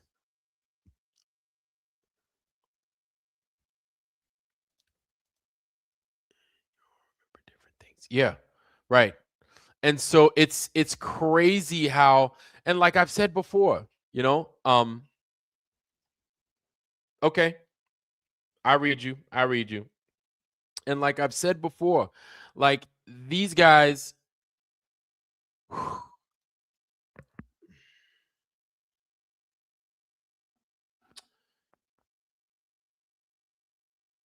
these guys are going to find ways to erase things that we just don't consider. We don't even consider, or we don't even think we need to remember. Or we'd be like, why do I need to remember can openers? Why? We wouldn't think it's a big deal now. But in the future, I'm just giving an example. That's just, there's so many things out there that once the older generation doesn't think it would be a big deal. For example, those Cabbage Patch things. Whoever found the fucking Cabbage Patch, shout out to you. Because this is something that maybe my grandparents might have seen, but they were so prevalent back then that they were like, why the fuck do I need to tell my kids that? It's not a big deal. It's a bunch of fucking Cabbage Patch and kids coming out of it. Everybody knows that. But do they? Maybe they don't. Maybe the future generations will never know about this. Now, as a Gen Xer, shout out to you, Memorial Gardens. As a Gen Xer and me experiencing myself, right? I saw Cabbage Patch Kids. So the cabbage, this is how, and notice they talk about Cabbage Patch dolls in the 80s, 1983, 1984, something like that. Cabbage Patch dolls, right? So we don't listen, but Half Tater, I hear you. I read you. But listen, as a kid growing up in the 80s, you know what I knew of Cabbage Patch Kids or Cabbage Patch dolls? Was the shit that came in the box that was like $300 for one that they sold at Toys R Us. So it's as if they're ruining, they're erasing the past by installing a new by installing into the future things of the past that maybe people might not talk about. You know what I'm saying? And then what they're doing is they're instilling in us something for a later on past, or they're putting in the current future, 1983 Cabbage Patch dolls, right? For us to look at and for us to remember and for us to fight over. Because listen, I'll be real with you. Cabbage Patch dolls to me was ugly. I didn't think they were cool. I was like, that's the ugliest shit in the fucking world. Who wants that ugly fucking thing? That shit is ugly. I don't like Cabbage Patch dolls. I don't like them. Why the fuck they got these things here? But they had people fighting. And so it burns into our consciousness and our memory. Cabbage Patch Kids, Cabbage Patch dolls. Not one time do you hear old people coming out and saying, oh, I remember Cabbage Patch thing, this and that. You know why? Probably to them, they were like, oh, Cabbage Patch. Everybody knew the Cabbage Patch. Everybody knew of the Cabbage Patch, but everybody didn't know of the Cabbage Patch. And they weren't making a big deal of the Cabbage Patch back in the 80s, about the original Cabbage Patch from wherever, whenever. They didn't make a big deal about that. Why? I'll tell you why. In my opinion, they were instilling a future for the Gen X people, for me, right? They were instilling for our present time and our future, where yes, if people were to ask us, if people were to do some serious research on Cabbage Patch dolls, we could then say, yeah, everybody knows Cabbage Patch. Everybody knows the Cabbage Patch. If you grew up in the 80s, you knew what the Cabbage Patch was. The Cabbage Patch were those ugly fucking dolls that people bust their heads over during Black Friday time, during Christmas time. Everybody knew of these. And then that's their way of erasing it. It's so ingenious. I can't even get mad at how fucking effective that technique is. That's how they erase it. You ask Gen X what Cabbage Patch dolls is or Cabbage Patch Kids are, they'll tell you that. Then ain't nobody in their right mind is going to tell you about the shit from the early 1900s, the 19th century, the late 19th century. Nobody is. Nobody is. Hey, Wheels McKeegan, how you doing? Anonymous, what's happening, fam? Half Tater, what's good, bro? Good to see you, man. Good to see you. 101 Mad Mac. I think I said what's up, but I'm saying what's up again just in case. And yes, I remember he talked about buried giants in America in a speech as if it was common knowledge in the 1800s. Yes, that is weird. It is weird. But you want to know something? That's the thing, is we just take our current knowledge, we just take what we think everybody knows for granted. We just and everything. It's crazy, man. It's crazy. Just the things that we experience, we're like, oh, everybody knows this. Everybody might not know that. And then everybody might not pass that down to their kids. And so they're banking on this lack of passed down information, because that's part of how they burn the books. That's part of how they get rid of this information. It's crazy. It's crazy.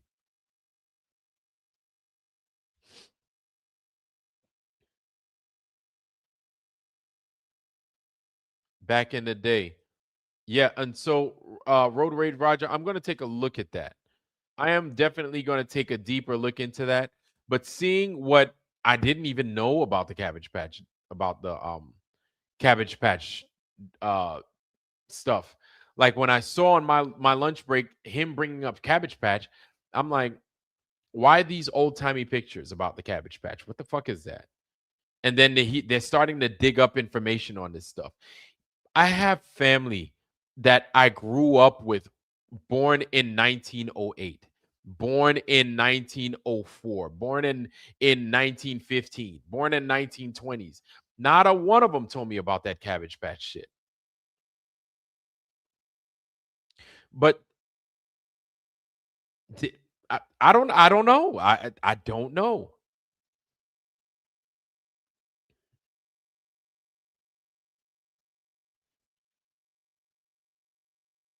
Yes. Chi-Town Cubby, absolutely. Hell yeah. Check that thing out. I would love to see what you. Yeah, man, check that out. And wherever you are, whether it's me or Sav, like talk, like I'd love to have you on so you could talk about it and you could show your shit off, man.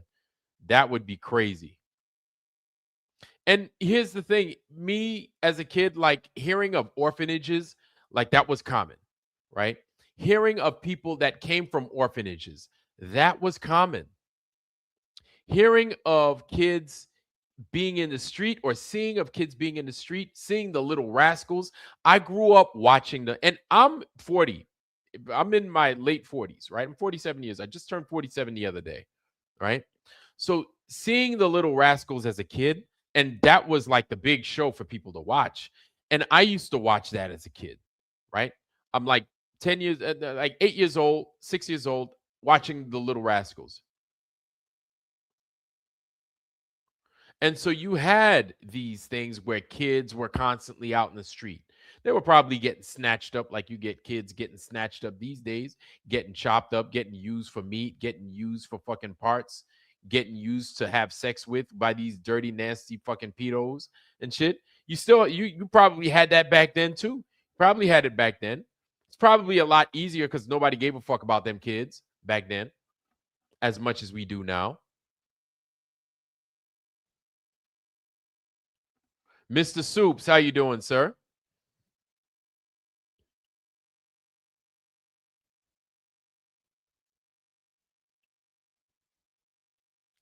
Elder Bear, man, I don't know how many white kids were. I don't know. That's a good question. I don't know. Now, I know that happened with a lot of Native people, and I could bet you $1 to a donut that it happened to a lot of melanated black people, a lot of black folks. I could bet you $1 to a donut.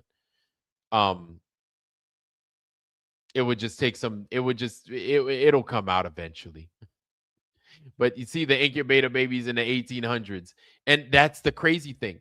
And so you don't hear about incubators now unless they're talking about hatching chickens, right? But as a kid, this is something that I learned about. I was like, an incubator, what's that? My brother would tell me that's stuff that they put babies in. They put babies in incubators to grow them. They grow babies in there. And that's funny that you said that, RG. My brother told me about incubators.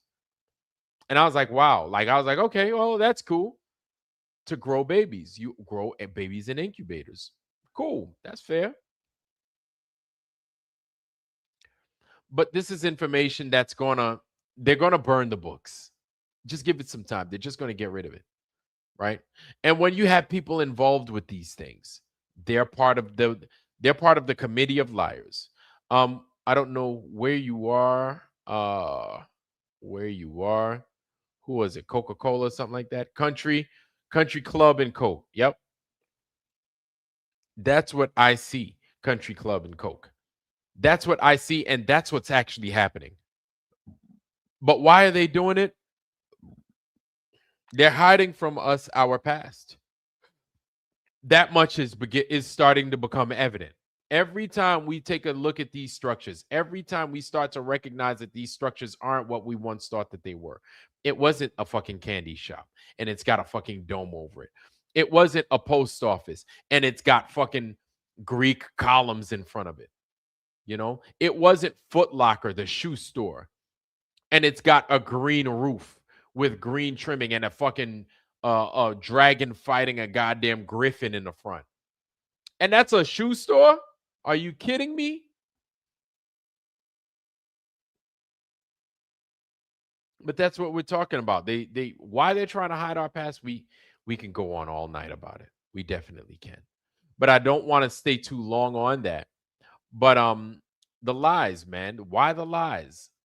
Like, it seems as it just doesn't make any sense if you're a flat earther for that long that you don't really talk about it. You're not really getting into it. Nobody knows who you are. I'm not saying that you have to be well known, making movies, this and that as a flat earther. Not at all. Not at all. Not that's not what I'm saying. But you're a flat earther and you're just casual about it. That's what I have a heart. Like, there's nobody in the foundry that's a flat earther since 2015 that doesn't have a wealth of fucking knowledge. A significantly more knowledge than I could ever have about the flat earth. Anybody in the foundry that's been a flat earther longer than 2017. My experience is my experience. That's for me, right? What I did on the sub, what I did on the plane, what I did as a diver, what I did in the Navy, those are my experiences. Those are unique to me, right? Unless you've done those lines of work, you might not have experienced that. But as a flat earther since 2015, you might be familiar with channels. You might be familiar with people and personnel that have done things, that have been places, that have shown you things that I won't know about. There are a lot of things anytime, and at times Harmon will bring up, he'll be like, oh yeah, there was this guy that did this. Everybody loved this channel. He would talk about like the flat earth from 2015, that time frame, right? 2015, 2013. He's been a flat earther for a while, Harmon. And I'd be like, wow, that's cool. That's cool. That's pretty dope. And there's some of you guys even that have retained some of these guys' channels. Not channels, but rather their videos. You've kept it away from YouTube. And JJ's one of those people, right? Been a flat earther for a while. He's kept some good information and then he replays it from time to time, which is amazing. Because I'm looking at stuff like, wow, JJ, where'd you get this? He's like, oh, that guy's gone. They don't play him no more. So oldies but goodies. Oldies but goodies. And this is at large what they're basically doing with the information. Exactly. Train station will look like Grand Central, look ancient and old world. And you're just like, you just feel like out of place, out of time. You're totally out of time when you go into these places. And it just feels like that. I don't even know. Just like I said, as a kid, I'd go in these places and I felt like I was in a time machine. It didn't feel right. I felt totally out of place. Totally out of place. And it got to a point to where I hated going to Manhattan as a kid. I did not like going to Manhattan. You know, I did not like going to downtown. Well, I preferred going to downtown Brooklyn more because, okay, well, there are a few reasons.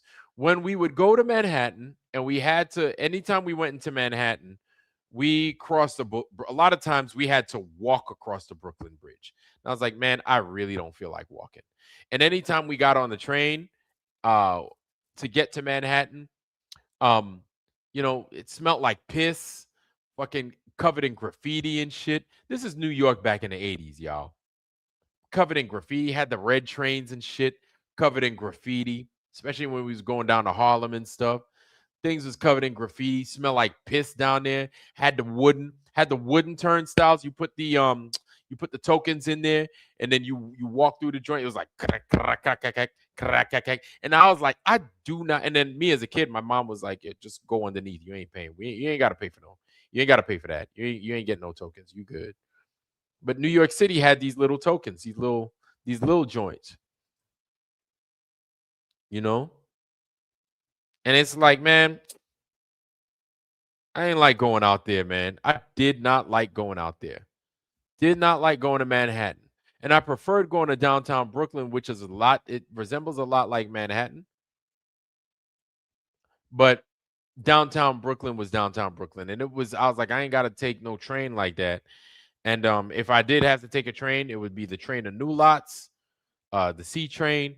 And then I wind up at my grandmother's house.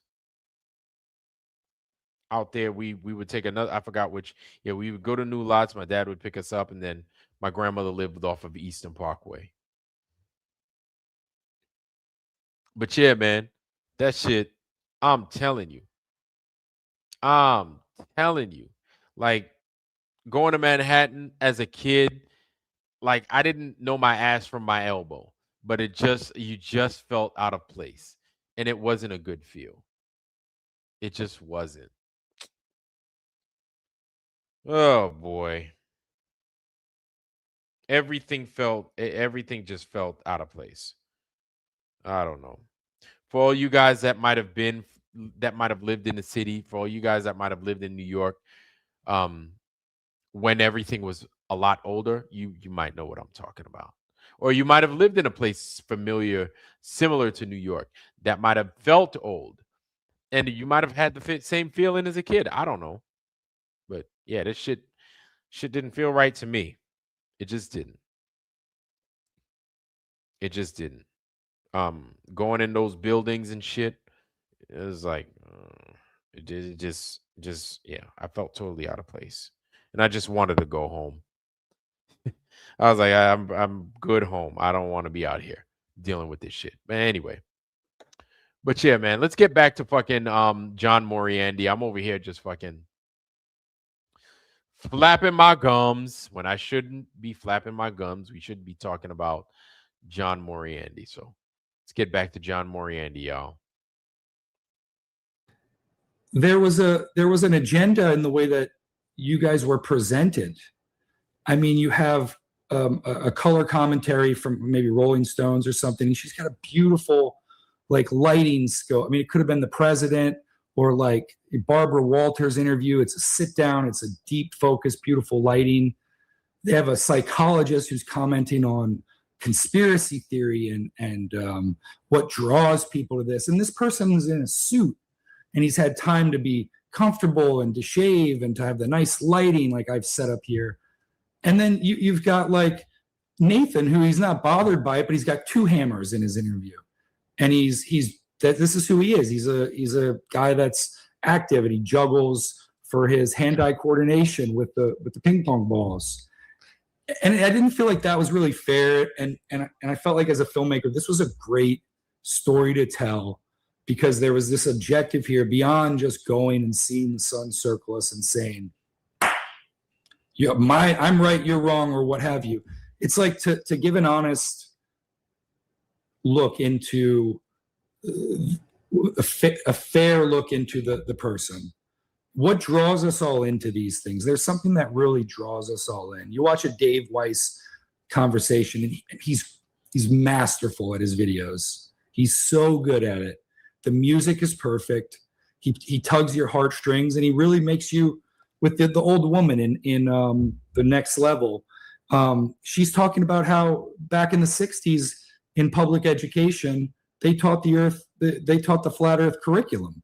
Like it was still like, this is how cartography and things were done. And, you know, she's bringing firsthand testimony as a witness. She's very earnest about it. And, you know, that's interesting. Like, where do we all come to these ideas from, and why are they persuasive? And so do we need to present Mark where, like, Mark, you had in a lot of instances, I believe, your mother with you. And I love my mom. I'd be happy to have my mom here. Her name's Sandy Mariande, which she's, you know, friends and family. People love my family, my parents. And I would have no problem interviewing with her at my side and taking you around my life if that was the thing. But I don't feel like it was really fair, because we're seeing a presentation that is very curated, and they didn't take the psychologist with his mother, or maybe he has like a sister that's got a bunch of cats, and they didn't interview him with the sister with like all the cats, like a crazy cat lady, and that's not fair. And there's this old avant-garde filmmaker, Francois Truffaut, and I had a film teacher tell me that he was telling us in class, Francois Truffaut had this quote where he said, "Filmmaking is the noblest profession." And I tend to think that's the truth.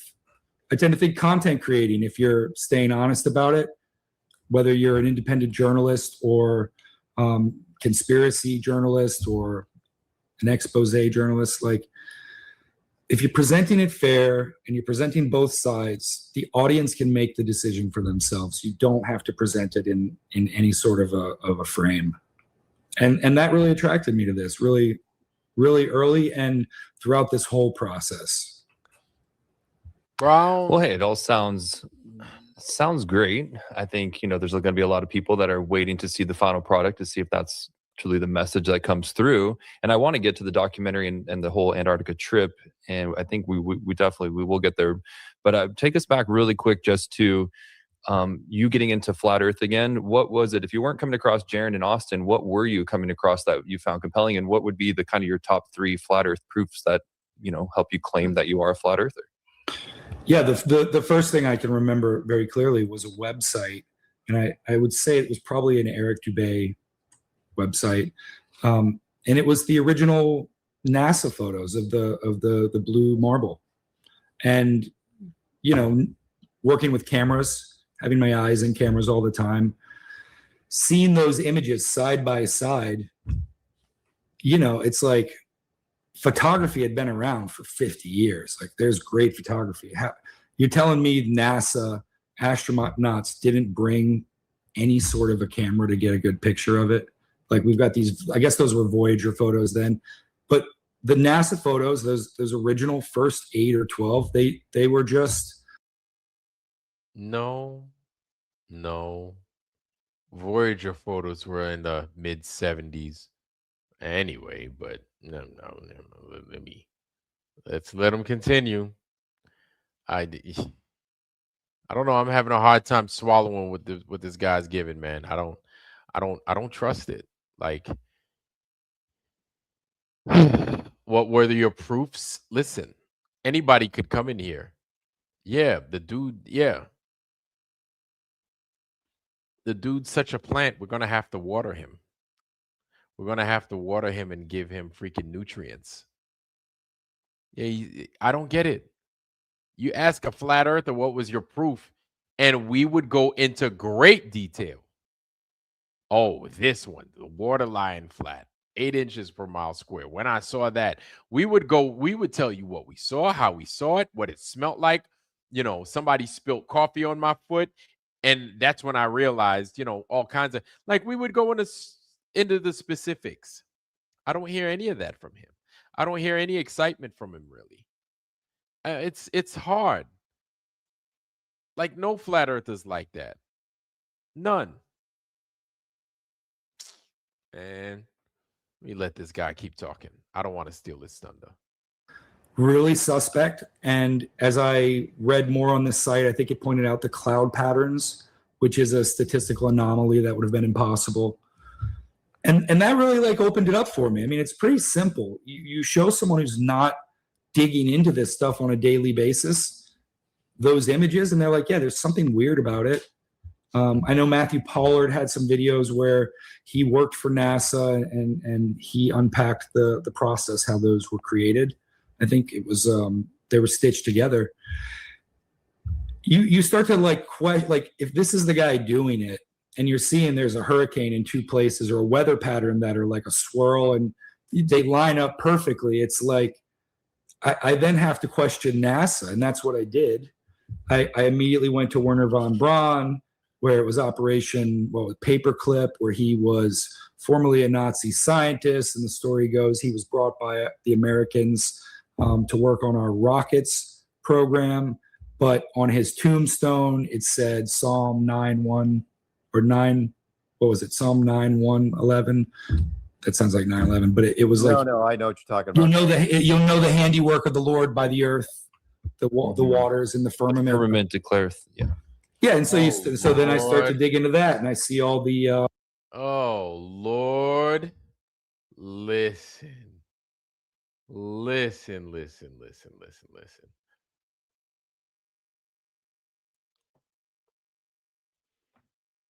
I'm not saying that you have to be able to spit that thing out like verbatim. I'm not saying that.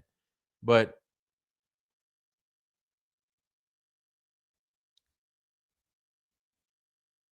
I don't know. I'm not buying it. I'm not really buying it. I'm not buying that. B plus on the test. I give him a D minus. I'm giving him a D minus right now. I'm like, and you're a flat earther. You know what? Okay, I give a shout out to DJ Curious and Mark Sargent for not getting on his case and letting him finish and letting him talk about that, how he was going to produce the movie and stuff. I give them that, because I would have been like, well, what the fuck you mean you a flat earth and that's all you could give me? Get the fuck out of here. I'd give him shit. I mean, should I give him shit? Maybe not, because he's trying to talk about a movie. But I'd be like, whoa. Slow your ass down. You said you're a flat earther for how long? And that's all you're gonna give me? You don't even know that? And then I'd give him problems. I would give him problems. Yeah, it's but softball city. I could see why it's softball city. Yeah, he needs to be. Well, he's got to be audited. It sucks. It sucks that he has to, but once this guy makes this movie, this is going to get into the eyes and the minds of everybody. Everybody that's going to want to see it, right? And it's going to get into the hands of many scientists. And a lot of these guys are going to try and make this as some kind of gospel. And so this is really part of what bothers me about it.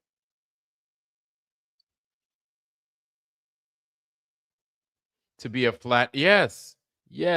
He can't, like, it just doesn't look real to me. It looks like a setup. He looks like a plant, right? It just looks like a prop. It looks like a Hollywood prop. Or have you ever been to like a stage prop where everything looks like like a stage prop for a house? And everything looks like that's an ironing table. That's this, that's that, but it's not a fucking house. You know what I'm saying? Like everything looks like it belongs where it belongs, but that is not a house. It's not going to work. That you're not going to get house shit because that's not a house. It's a prop. It's not real. That's what this guy that's the vibe I get from him. And it's not because I hate him. I don't hate him. But he doesn't seem real. He does not seem authentic to me. But that's me. That's a Vladimirism. I could be wrong. I could be very wrong. And maybe he's just a late bloomer in the flat earth. Who knows? But I ain't buying it. I'm not buying it. I'm sorry, I'm not. Vlad's not buying it. But then I could be wrong. I've been wrong before. Just a month or two ago, I was wrong about the flag thing with Antarctica and McKeegan and them. I don't think I ain't buying it. I ain't buying it. Sorry. Joe No, how you doing, sir? Conscious Truth, how you doing, sir? Good to see you. Good to see you. Joe No Edwards, what's up, man? Flat Earth Recon, what's good, man? Sam, how you doing, bro? Good to see you, fam. Good to see you, man. It's been a while. Good to see our brother Sam's here. Good to see you, Sam. Yeah. And so I don't know, man. Yeah, Curious and Mark, I think those guys, Mark today was like, Vlad's got his channel and those guys are hard edged, right? And we have to be. We have to hold it down a particular way. Mark's channel, I don't think it's not like that. He's not gonna like fucking put people in the goddamn in the Iron Maiden for seeming a certain way, right? And so they're going to interview in a particular way, and it could be but because they want access. I'd like to think that it's because they want just access, right? They don't want to seem like the mean guys, which we seem like the mean guys, but we're not mean. It's if we smell bullshit, like we have to call the alarm. It's an early warning system. We're like an early warning system. You want to have an early warning system, set the alarm early, so then those that are out there that are going to get the stuff late can prepare themselves properly.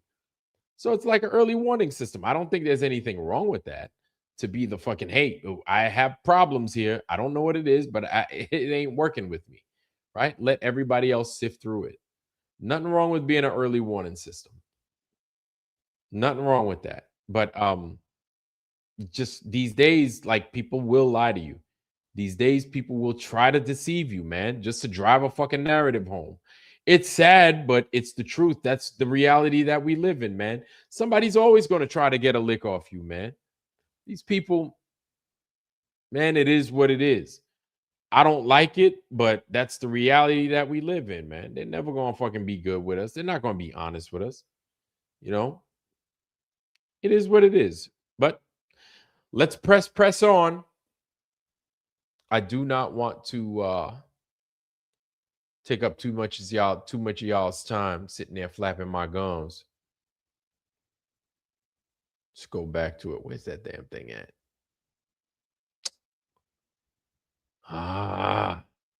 There it is. Jeez. We've all seen that infographic where it's like every major religion, including Incans, Mayans, the Aztecs, Christians, Jews, Muslims, Hindus, Buddhists, Krishna, they're all Leonardo da Vinci. They've all got that image with the firmament and the guys like in and out of it, turtles all the way down. That leads you to Antarctica. That leads us all to Admiral Byrd, right? Convex Earth, concave Earth. The story, his son left. Did they go? I'm sorry, bro. That I ain't buying none of it. Bullshit. You just saying some shit that all I'm going to say in response to that is bullshit, homie. Bullshit. But let's let him go. Beyond through a portal of Baal, or I believe it was called, right? Don't know what this was like the progression for me. Each time I'd see something, whether it's NASA and then you look into the moon landings, it just would kind of propel me. I don't know how it could not propel someone who's inquisitive. Sure. It's curious. crazy, right? It's a lot of people don't have time for that. Having a 4-year-old now, I get it. Life is very different than when I was 21, where I had like all night. I could pull an all-nighter and read and watch and consume, go to work, talk to people on set, drive that, that curiosity. These things all kind of built upon. I don't think at any point despite even saying it's flat, I was always looking for someone in the comments, and I always had friends that would do this, that would jump in and be devil's advocate and give me their opinion, because there's a lot of smarter, better read people than me. And I always kind of looked forward to them when I would share something, even if it was very definitive, like it's flat, no doubt. You can't go to Antarctica. There's a treaty. We're at war with these nations, and yet they've kept this treaty since the 58. Like, how is this possible? Who filmed the lunar takeoff? Who pans the camera up? Nixon's on a landline. We can all go, we can go on and on about this. Yeah. And, you just go deeper. You keep going deeper. And so this trip was really, really great to have, I've had a year with this. Yeah. I'm sorry. Hardly any of that had to do with flat Earth. All of it's 9/11 and fucking the moon landing, everything but fucking flat Earth. I'm sorry, I can't buy it. It smells. I don't like it. I don't like it. I don't like it. I don't like it. I don't like it. I don't like it. I don't like it. I don't like it. And so this was like the first half of the interview. That's exactly how I felt. I was like, I can't go with it. I'm not buying it. I can't do it. I just can't. Like the dude, the shit stunk to high heaven. I didn't like it. But again, and Chi-Town Cubby, I feel you, man. You want to, and yes, he gives the buzzwords to get people to think that he knows what he's talking about, but he doesn't seem authentic to me. It just doesn't make no sense to me. Mariande's worse than words salad, or the worst word salad, and then what's it? Yeah, man. Karen B took over when Patricia Steer left. Karen B, okay. Yeah, I don't see Karen B much at all. Like I saw that one time where she yelled at Sav and everybody on the tinfoil sombrero. And then I was like, well, what the hell, man? Why is she tripping for?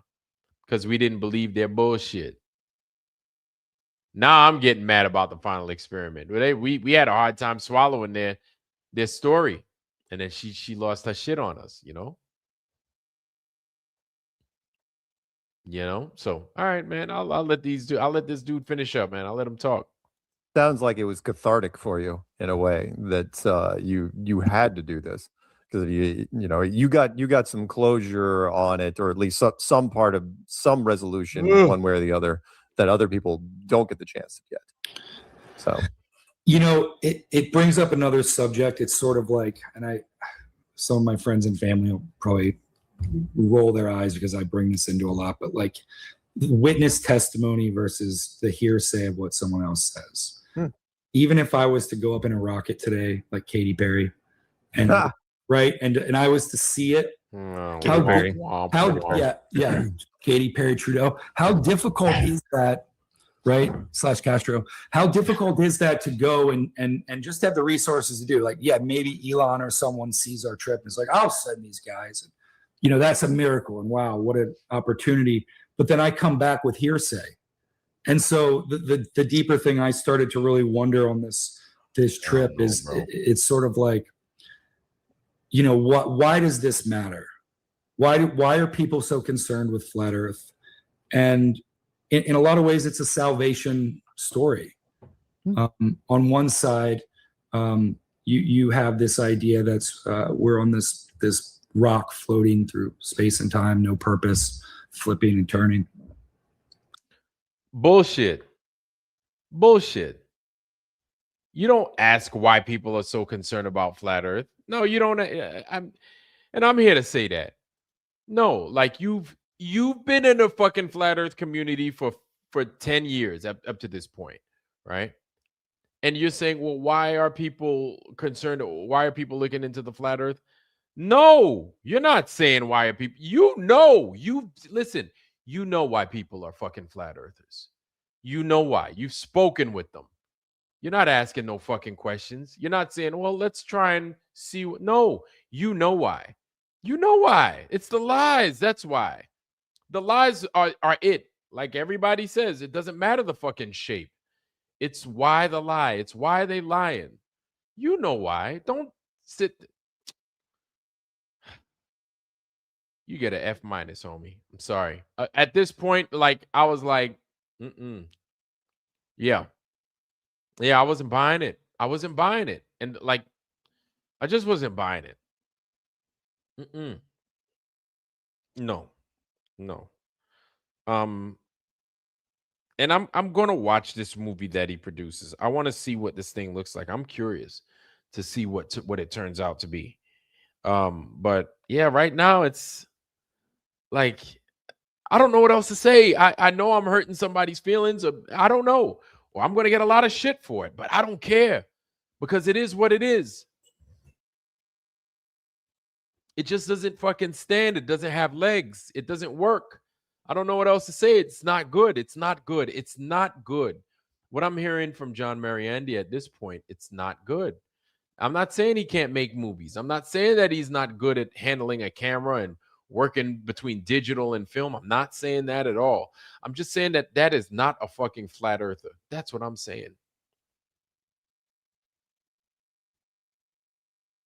It just doesn't work. I'm going to watch it. I'm going to watch it because I got to see what it is he's putting out there. I got to see what it is he's putting out there. But it's lies. It's lies. It's lies. It's lies.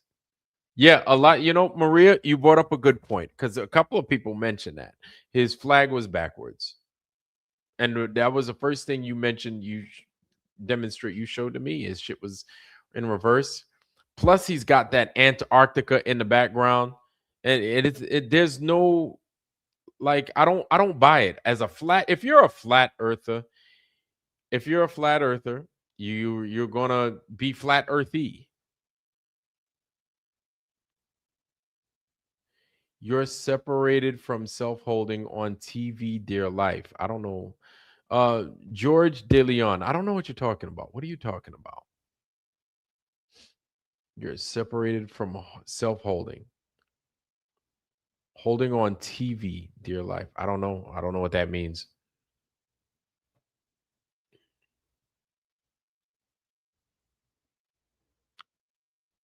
How you doing, sis? Good to see our lovely sister Maria Walker. Our amazing sister Maria, all late and shit. But you know, she's in California, so y'all could do that. Yeah, it's like 3 in the morning over here, I think. Some shit like that. Yeah, it's 2:30. Good to see you, sis.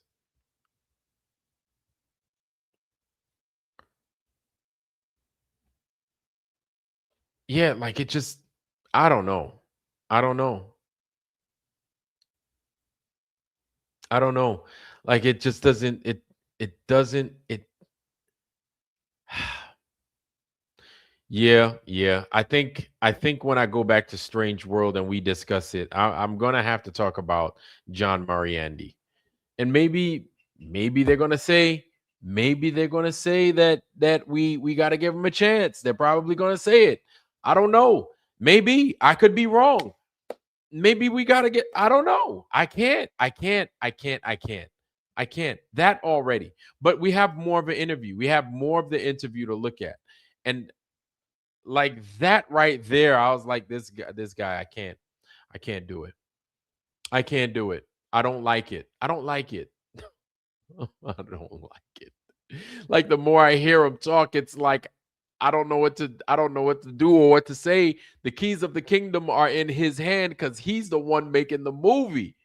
So I'm like, this is the motherfucker that they entrusted to make this fucking thing. Really? Him?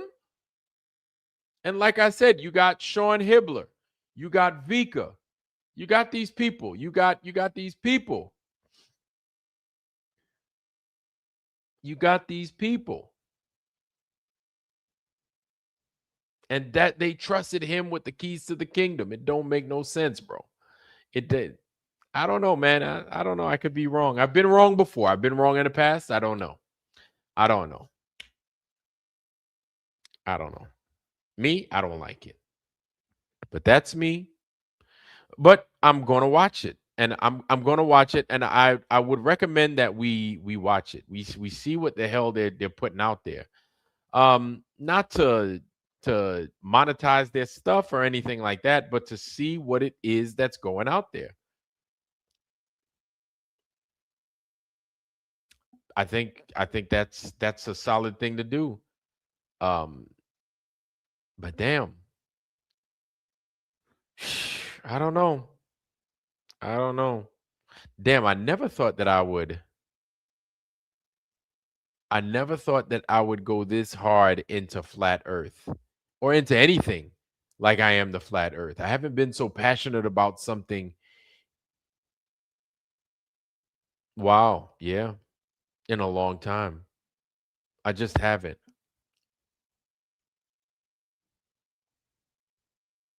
I just haven't.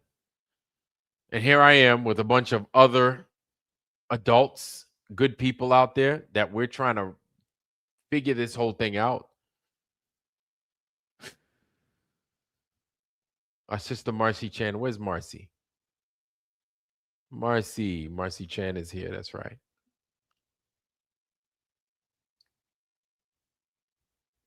$33 NDB. Welcome, sir. Yeah, really, that's what it is. Is all we want is the truth, NDB. That's all we want, man. That's all we fucking want. I don't. You know what sucks is when we have to fight. It's like fighting for water. You shouldn't have to fucking fight for water. It should just fucking be there. But we live in a place to where things like water, water is bad. Air is bad. Now, the truth. You can't even get the fucking truth. You can't get the truth. But that's this world follows us, it goes in patterns. We recognize patterns. Flat earthers, we're good at recognizing patterns. So it goes in patterns. If the air is bad and the water is bad and the food is bad, do you really think you're going to get the fucking truth? Do you think if those things are bad that the truth is going to be easy to come by? Just think. If we're so good at recognizing patterns, just think about that. And I'm not trying to be poetic. I'm just trying to be as real as possible. If those things are bad, water, air, food, soil, if those things are already bad, do you really expect to get the truth?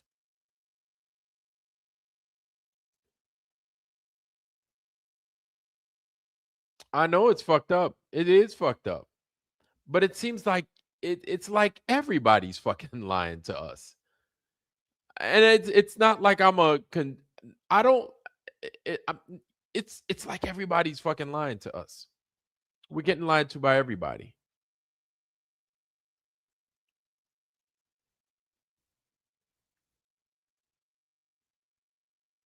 Mad Mac, I'm going to check him out, family. I'm going to check him out.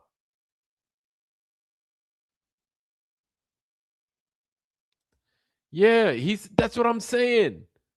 Like he's talking about the moon landing and he thinks he's being funny talking about Katy Perry dating Justin Trudeau, Castro, whatever. But it doesn't work. It doesn't work. It doesn't work. It doesn't work. It doesn't work. And I'm glad that you guys see things that I'm not seeing. And I'm glad that I'm seeing things that a lot of you guys have already seen. And we're on some kind of page, on the same kind of page. Because this guy doesn't seem real to me. He doesn't seem authentic to me. And I think, believe it or not, I think those guys in Strange World, they kind of recognize it too. I think they recognize it. The guy just doesn't sit well with me, man. It's like I'm drinking spoiled milk listening to him.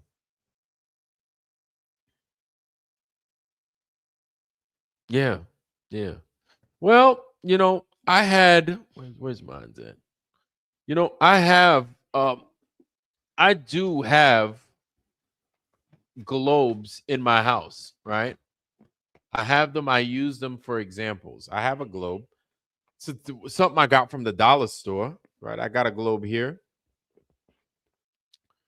Got globes in my house. I got one right here. Excuse me. Got one right here. I got globes. Got this one given to me at work when I was working at a particular place.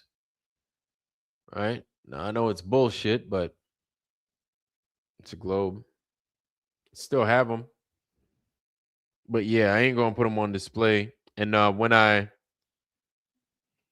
changed rooms and everything, one of the things I got rid of was the Mercator map that was behind me. That's a good map, but I'm not going to display it because you guys brought up a good point. Why am I going to display something that's totally not true? And it was a good map. I liked the map, and it was part of the theme of the Earth, but it's not the flat Earth. That is not how the flat Earth is it's not being properly represented. So I was more than happy to never put that thing back up again. You know, but golly. No bueno, people say. No bueno. I can't, like Hall and Oates would say, I can't go for that. No can do. I can't go for that. Can't go for that. Can't go for that. Can't go for that. You notice how no globe models ever use real water and just solid material to represent water. Yeah. Yep. 60s. Walking in the 60s plus here. We have coyotes wandering the neighborhood. Yeah. No can do. I can't go for that. No. They want your body. Now they want your soul. Don't even think about it. Now say no go.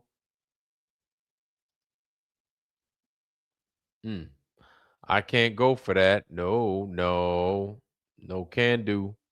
Just like Hall and Oates would say, can't go for it. Can't do it.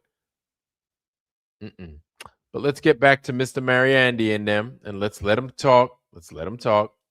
All that, as Dubé has said it, 200 proofs really well. And we're there's nothing. And then the other side is like, maybe you're the center of this infinite vast plane where a sun has melted below in a model, and you were put here. You were created.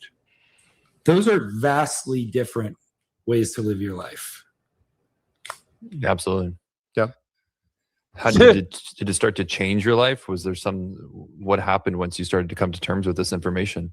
It's like when you come to terms with anything, I think, you really, you got to go back to the basics. You know, Roger. The basics are, for me, I don't really care either way to fight about the idea as much anymore, because I realize like time is precious, and developing relationships and friends and wondering, there's a lot to wonder about, right? And there's a lot of like valid questions that we can ask about things that are important, that we can find the answers to and we can expose. And Flat Earth always stood as like this giant conspiracy that, like, you know, if NASA's lying to us and we're in this system, versus they're telling the truth and we're just flying through space and all that, it's just two different ways to live your life. And I think you ultimately, whatever evidence you've seen, like me in Antarctica, I can't really prove it. The tech is there. I mean, I saw Nathan's little AI video. The tech is there. It's better. The government, we know, may have better versions of it for a longer time. People can go. You can go to Antarctica. You can go do the marathon. It was last week. It's a little cheaper if you do the marathon. It's very expensive. It's very dangerous. And ultimately, it's not, I mean, like Colorado is probably Banff up near, you know, Pacific Northwest. You probably get a lot more bang for your buck on seeing mountains and snow. And so I'm eternally grateful that I got that experience. I'd like to take my family one day. So if you're eternally grateful to go to a place like that, my question then is, you got them tickets still? You still got them tickets? Or is that like you didn't keep the tickets because who keeps tickets? Who keeps tickets to Antarctica? That's dumb. Remember that? Remember we heard that? Who keeps the tickets? Why would you keep the tickets? What do you mean, why would you keep the tickets? So he's grateful to go to Antarctica. I get it. And Roger, how you doing? Roger Ledwell, how you doing, man? Good to see you. So yeah, you're grateful to go. I get it. It's an adventure of your life. Sure. So did you keep like those souvenirs, those little knickknacks? Oh, these are Antarctica peanuts. These are ALE peanuts. Peanuts that only they serve on ALE. Man, they gave me a boomerang on ALE. I got a boomerang, an ALE boomerang, y'all. Check it out.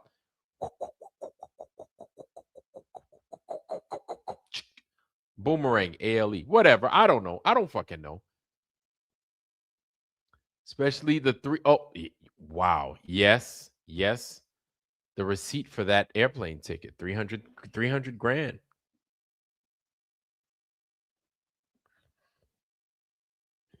Yeah.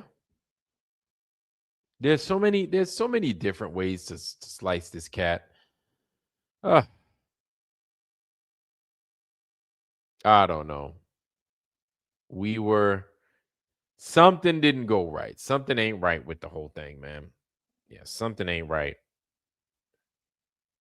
Something ain't right. And the scientific community is trying to find a way to segue the final experiment's findings, if you want to call it that, into mainstream science. This is why Neil deGrasse Tyson did that little error of his when he was talking about this 24-hour sun in the north.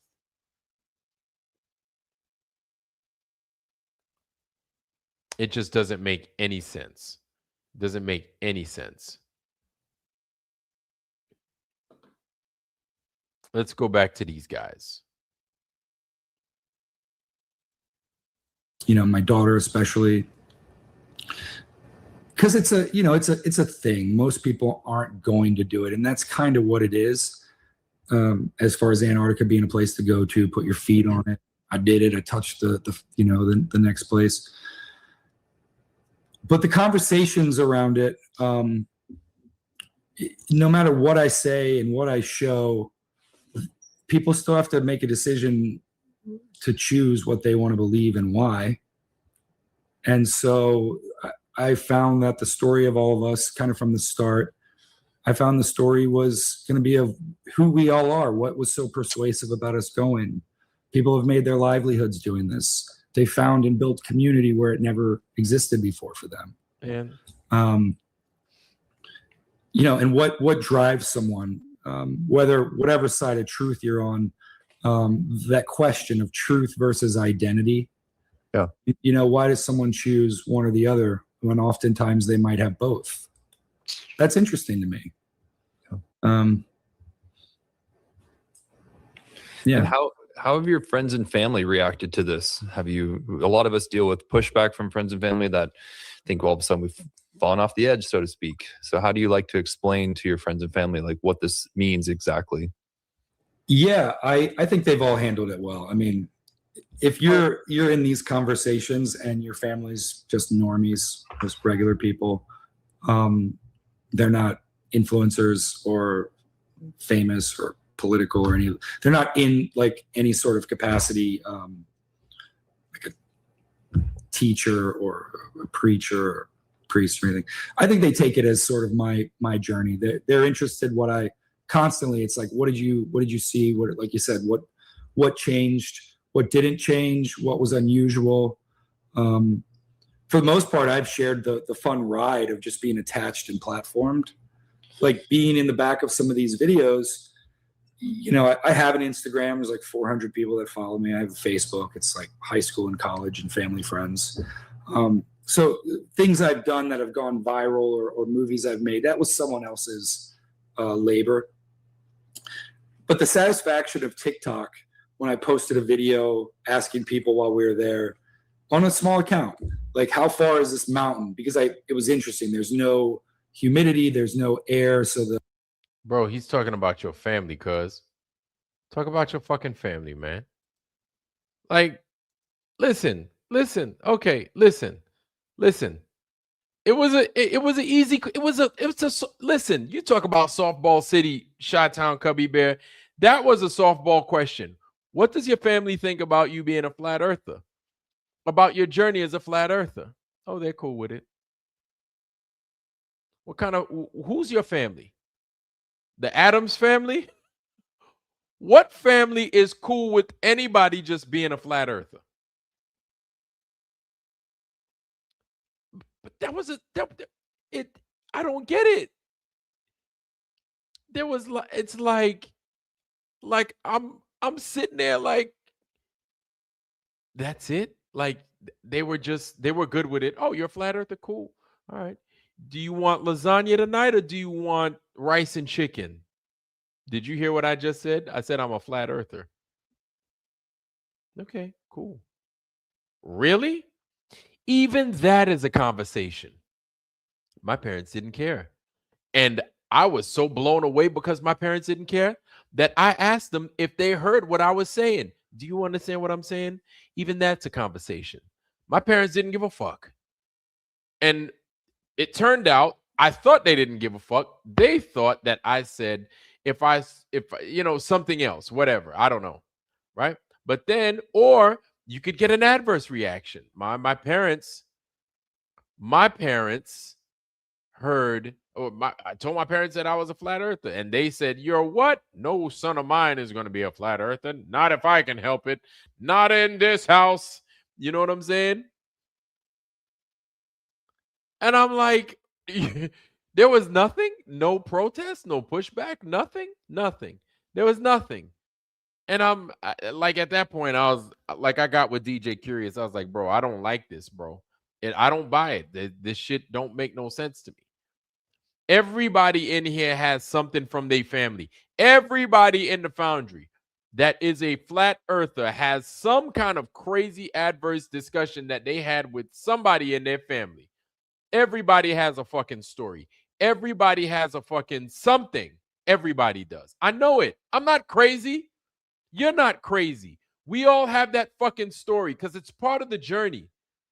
It's part of, I don't know what to say, but I'm going to give it. It's the litmus test.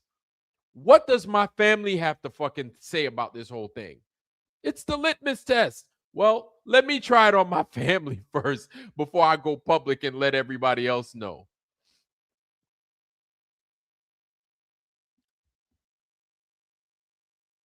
Family, what do you think? You're out of your mind. Damn. Well, my parents, my family thinks I'm nuts. You sure? Yeah, you're fucking crazy. No way in hell. Or sure, it's flat. I always thought it was flat. Either way, you come with something. You're going to be like, curious. My mom always said, and you know what my mom said when I told her? When I told my mom said, I always thought it was flat. Sure. Or my mom said, you're fucking crazy. What's wrong with you? Are you on drugs again? Are you drinking? Did you go to, it's because you didn't go to church. If you went to church, you wouldn't be talking that shit. Something. Your parents would say something. They're not just going to let you fly by like that. Are you kidding me? And I think that's when that right there, when I heard that, I contacted everybody. I called Sally, Jesse, Raphael. I contacted everybody. I said, this can't be real. I said, this dude ain't serious. His family didn't do nothing, didn't say nothing. They didn't cuss him out, nothing. They didn't call him a fool, nothing. And like, we're supposed to believe that. And my thing is, we can't even believe the words out of his mouth. How are we going to believe this fucking documentary? That's my problem. That's what I've been trying to say for the last 2 hours and 35 minutes. And then the shit that we did yesterday. If I can't believe the words coming out my man's mouth, how am I going to believe that fucking documentary? How? It doesn't make any sense. And I'm not here to bash the dude. It just doesn't work. Judge Wapner from Divorce Court, from People's Court. The People's Court. Don't.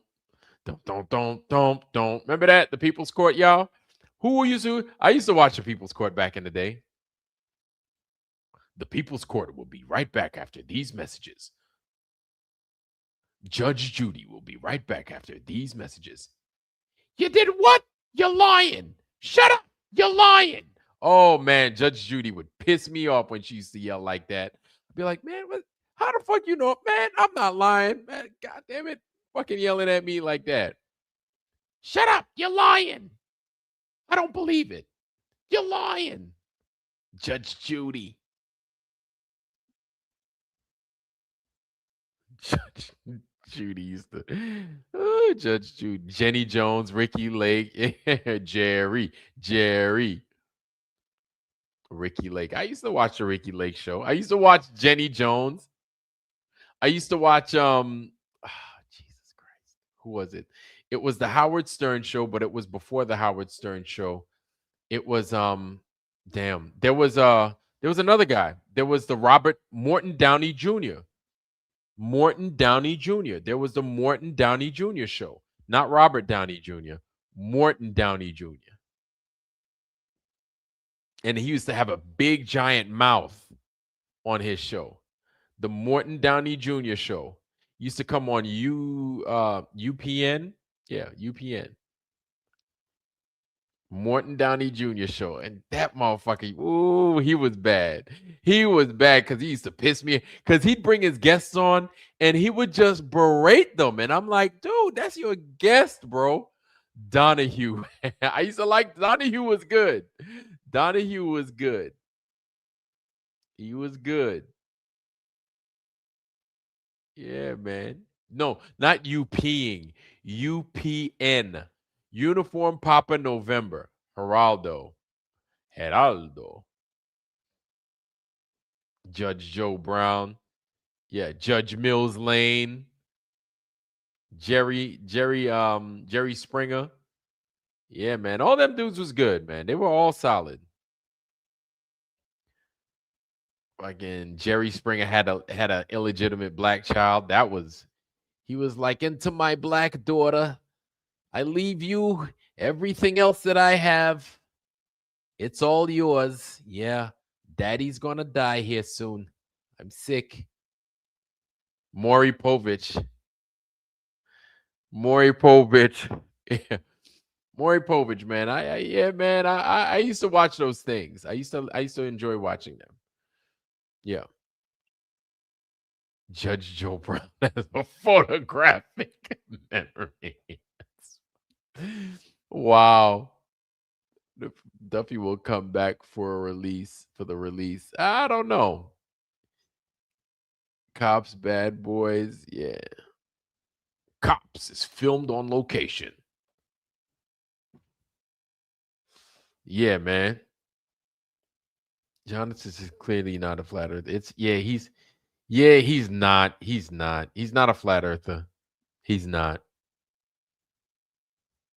He's not. Montel Williams getting that smackdown. Yeah, Geraldo got the KKK up there. That motherfucker couldn't wait to get the KKK up there so he could fight them motherfuckers. Geraldo.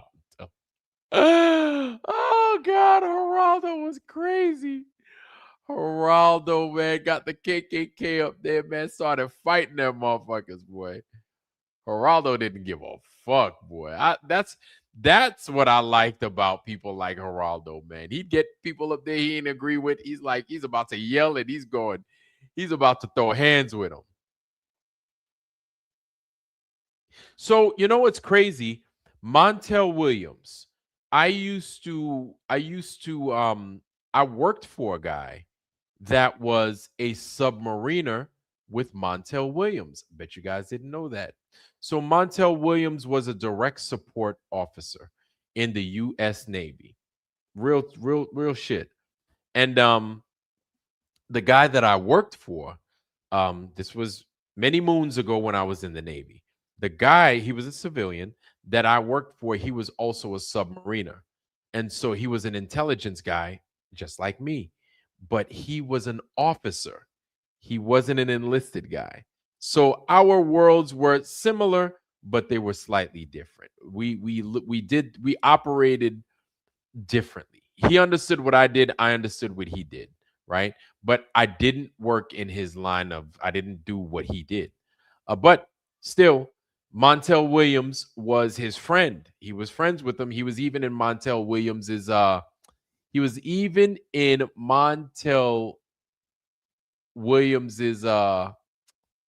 wedding when he was married. I don't know, or I don't think he's married anymore. No. He wasn't at Montel Williams' wedding. Montel Williams was at his wedding. Montel Williams was at his wedding. He wasn't at my bad. Jesus. Anyway, so yeah, because I knew Montel Williams was in the military. I forgot that he was in the Navy, or I wasn't sure he was in the Navy. I might have thought he was in the Marines, but I saw him like in this commercial where he's wearing his dress whites, and I know that that's Navy that wears the dress white. The dress white as an officer, right? And yeah, Montel Williams was at his wedding. Yep. Yeah, Montel Williams was a direct support officer on submarines. There you go, Montel. But he didn't get his goldfish. You can't get your goldfish as a DERSUP officer on subs. You can't. But you can get your fish. Do I have, matter of fact, do I have my fish here? I might have my fish here. Let me show you guys. A little bit of fun time here. Do I have my fish? Said, do I have my fish? Do I have my fish? Said, do I have my fish? I might have it here somewhere. Oh, and to answer you, Flat Earth Irie, yes. If I had a chance to do the military all over again, I would do it all over again. Mistakes and all, I would do it all over again. There is nothing I would change. My whole experience was a good one. Well, I wouldn't say it was all good. Look at that. I got a damn shotgun shell in here. Thing hasn't been used. Yeah. This is birdshot.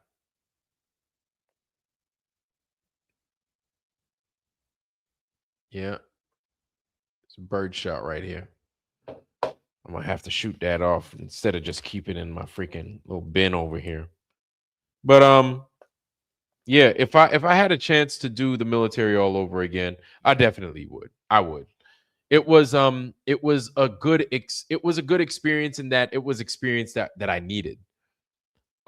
Even now, ooh, Maria, that's a good question. That's a real good question. Woo. Even now, knowing what I know, even now, probably, oh damn. No, not now. No. That's a good question, Maria. Good follow-up. Good follow-up to Flat Earth Irie question. No, not now. I would not join now. I would not join now. No. Yeah. Yeah. Or I'm saying that as an old man or as an older man. If I had to do it again and I was in my young mindset where adventure was everything for me, it I would still say no, because my thing was, even though, here's my thing, and I'm gonna be honest, right? I thought I wanted to go out and I thought I wanted to hurt people. I thought I wanted to shoot people. I thought I wanted to like kill and mow down people. I really did. Then I heard the stories. I heard the stories from guys that actually did it, guys that butchered people, right? And then I realized that's never me. That's not me. That's never been me. And I don't want to do that. And so I steered away from going in that direction. And I did other things in the military as opposed to doing that, or doing my best to avoid, let's put it like that, doing my best to avoid contact with the enemy like that. Yeah. No, I'm not a Jedi. I never claimed to be Mad Mac. But I tell you, with all the jobs that I did, I got more than I bargained for. I got a lot more than I bargained for. And it was, the experience was everything. The experience was everything. And there are people, and I did 3 different rates, 3 different jobs. I was an electrician, I was a Navy diver, and I was a intelligence person, right? I was a crypto tech. And there are some people that remain in one job and that's all they do, and they become pros at it. Me, my thing was to learn as much as I possibly could for everything that I did, but I didn't like to stay and remain doing the same thing. So I like doing different stuff. So I jumped around. And I loved it. It was a great experience. It was an amazing experience. And like yeah, those experiences I wouldn't I would do over. I would do it again, but Maria, good question. Doing it now with in the condition this America is in, fighting for what we're fighting for. Yeah, probably not. No, no. Mm-mm. RG, yes. The answer is yes. I will. I'll be there. I will be there. So,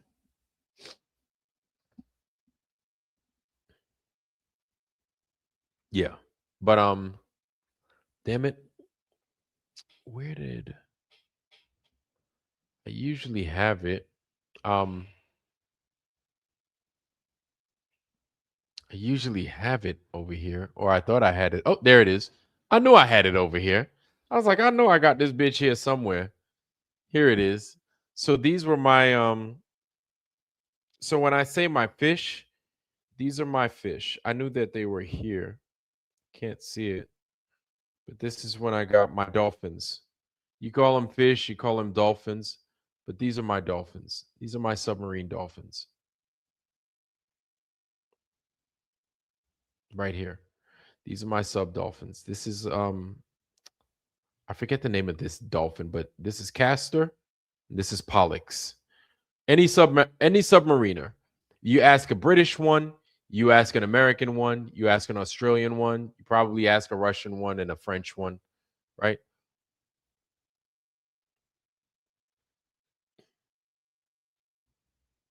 Yeah. Yep. He was a 04. Yep. So yeah, this is what is this? What is this supposed to be? Okay, so I forgot the name of the sub, but if you look at this, you'll see right here in the middle that weird thing. This whole thing looks weird, but this is what. Yeah, it looks like Little Mermaids, right? But no, it's Castor and Pollux, right? Flotsam and Jetsam. No, Castor and Pollux. The two steeds for Triton. They took Triton everywhere he went. These things. If I bring it in a little closer, you'll see that these are fish, right? Two fish, and then right here is the superstructure, not the superstructure, the sailplane, right? This is a sailplane of the submarine coming out the water, right here, and so yeah, yep, and so yeah, so that's I got my, and then they engraved these. The guy that gave me my dolphins, that pinned my dolphins on me, engraved them for me. You could probably see it in there. You can see the date. It's the day before the winter solstice. And we were we were in like day 60 something underway. And we were supposed to yeah, man. We were at day 60 something underway. Let's just put it like that. And we were supposed to have been home a lot earlier. And we were about to miss Christmas. I thought I was getting divorced then. Little did I know I was going to get divorced later on. But yeah, it was like I was sick and everything, but it was a good time. I got my dolphins and everything else, and it was good. It was good. Yeah. Poseidon ritual when crossing the equator. So crossing the equator, that's, I think I mentioned it before, that's something different. You have different lines that you cross, right? So you have crossing the equator, you have crossing the equator a certain way, or you have crossing the equator going down, and then I think you have crossing the equator and crossing the prime meridian. So you have your shellback ceremony. You have crossing the not the equator, but you have crossing the one that I also did. So I crossed the equator, and I did my ceremony, my shell back, and I crossed the international date line. That's on in the Pacific side, and that's a golden. That's your golden dragon. That is called getting your golden dragon. So so it's pretty wild. Like anytime you cross these like certain bodies of water, you enter certain bodies of water. You cross certain lines on a map, right? You have to. There's one where you go into the Arctic Circle. Once you go in the Arctic Circle, they call that the blue nose. I've never gotten the blue nose. Always wanted the blue nose, but didn't really want the blue nose because you go through a ceremony getting your blue nose. God damn. And if you don't like cold water, man, I tell you. To little gods. Yeah. That's curious. So yeah. So you have to those things, you have Castor and Pollux. When you cross the equator, they do something for the god Poseidon, right? And Poseidon is judging you, and he finds you guilty of a bunch of charges, and then you go through an initiation process because you cross the equator. Yep, that's your shellback ceremony. And yeah, it's the god Poseidon. I'm pretty sure it's the god Poseidon if I can remember. Yep, going down. Sure is. So yeah, there are gods involved in a lot of those things. When it comes to naval tradition, it stems from what the British did. The British get it from what the Romans and the Greeks did. A lot of those things, right? The drinking, the grog, the mead, all that, all from what the pirates did and what older British folks did, right? Which U.S. naval vessels we don't drink. Well, that's a lie. After you spend, I think it's 90 days out to sea, you get 2 rations of beer. You get 2 rations of beer. Just as long as you're not standing watch or you're not on watch, you get 2 rations of beer. Yep. But in the British Navy, from what I understand, uh, on their ships, you get to drink. On the Canadian ships, yes, you do get to drink. Absolutely, get to drink on the Canadian ships. On the uh, on the Danish ships, from what I understand, you get to drink as well. Yeah, good times. Good times. Yeah, man. I miss them good old days. I miss them good old days. I do. I do. I do. Yeah, man. I'll show you all my pins. I'll we'll do a little Navy thing and I'll show you all my pins. All the pins that I got. Yep. He got 2 beers and he was yeah. And sometimes Maria, they'll do they call it a steel beach picnic. Steel beach picnic. Steel beach because you're on the ship, right? And you ain't going to no beach. You out to sea underway, do a steel beach picnic. And basically what it is it's a barbecue on the outside of the boat. You're on the ship and you're throwing a barbecue. They might have a swim call depending on where you are. If you're out of mission waters, you'll do a swim call. ARG, peace out, brother. Have a good night. You'll do a swim call. You'll go out swim. They'll set up the gunner's mates, right? Put a little fucking picket boat out there, pick you up after you jump out, jump in the water, you swim around. Yep. Good times. Good times. Good times. I miss it. Yeah, man. Steel beach picnics and all that. Your little 2 rations of alcohol after 90 days out to sea, but you have to do 90 days out to sea straight. There can't be no break in between. Like you're not gonna get you're not gonna just pull into, Malta or something like that and then discontinue. No, it has to be 90 days straight. You have to be cutting circles in the water. Then they're gonna bust out the alcohol. No, no, no. It's great to go swimming out in the middle of the ocean. I love it. I love it. I much prefer salt water. I prefer salt water all day. Chris Conley. Do we know you, Chris Conley? Chris Conley. Good to see you, Chris Conley. Good to see you. Yeah, but I much prefer salt water all day over fresh water or lake water or anything like that. Fuck that. Pond water? Hell no. Ugh. You don't want that. No, that's not what you want. But yeah, man, one day I'll show you all my stuff. Let's see. Yeah, usually I should just set my Navy stuff up and kind of talk about it, you know. One day I should do that. Do I miss it? I miss some of the people.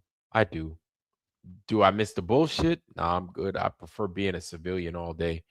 I love being a civilian.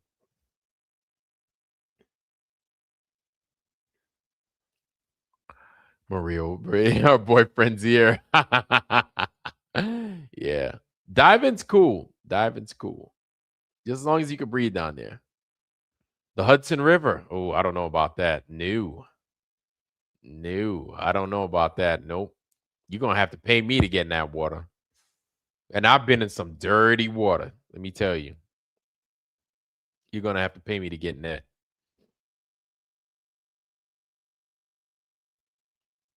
Yeah.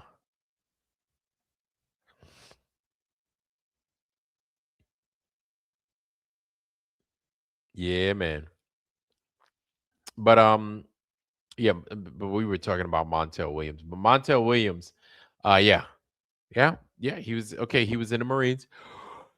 And he was in the Navy. Excuse me. And he was in the Navy. So he went from the Marines to the Navy. Okay, because I knew there was a Marine somewhere in there. But for sure. The guy I worked with, yeah, he had him at his wedding. And they were in their whites. They were in their dress whites. Yep. Yeah. Taking your first breath underwater is weird. Yeah. They were in their dress whites. Yeah, man. Wow. I had so many fucking uniforms. My God. So many uniforms. Jesus. Yeah. But fam, yo, I'm a call it a night. We're almost 3 hours deep, and I have to be up in like 2 hours. So I have to call it a night. I ain't got no choice. You know what I'm saying? I got a choice, but I think I need to pick the more strategic one to where I could kind of, you know, be up at a decent time. Oh yeah, yeah, yeah, yeah, yeah, Raj. Yeah. So the Marines kind of belong to the Navy. Marines hate it when we say that, but it's the truth, you know. I mean, they belong to us. They belong to us. They belong to us. But the Marines still use the same they use the same terminology as the Navy. Like when you answer back a superior, you or anyone, you aye them. Aye, sir. Aye, shipmate. But they don't call them shipmate. They call them, whatever. Marine. Aye, Marine. Aye, devil dog. Freaking Sarge. You're supposed to aye them, or you could just say yes. But aye is acceptable as well. Like no shit. Like where like when you're in the Navy, you say you use naval terms. Port, starboard, left, right? Forward and aft. Ladder well for stairs. Bulkhead for the wall. P-way for the hallway. No, so gunnies. I don't know who gunnies are in the Navy. There are no gunnies in the Navy. We have chiefs. Like I was a chief, right? I was an E7. I was a gunner. I was a gunners. Now you got me calling myself a gunners mate. I was an E7. I was a chief. So that rank, that E7, is the equivalent to a gunnery sergeant in the Marines. It's the equivalent. But ours is more special because we have to get initiated to be a chief, not an E7.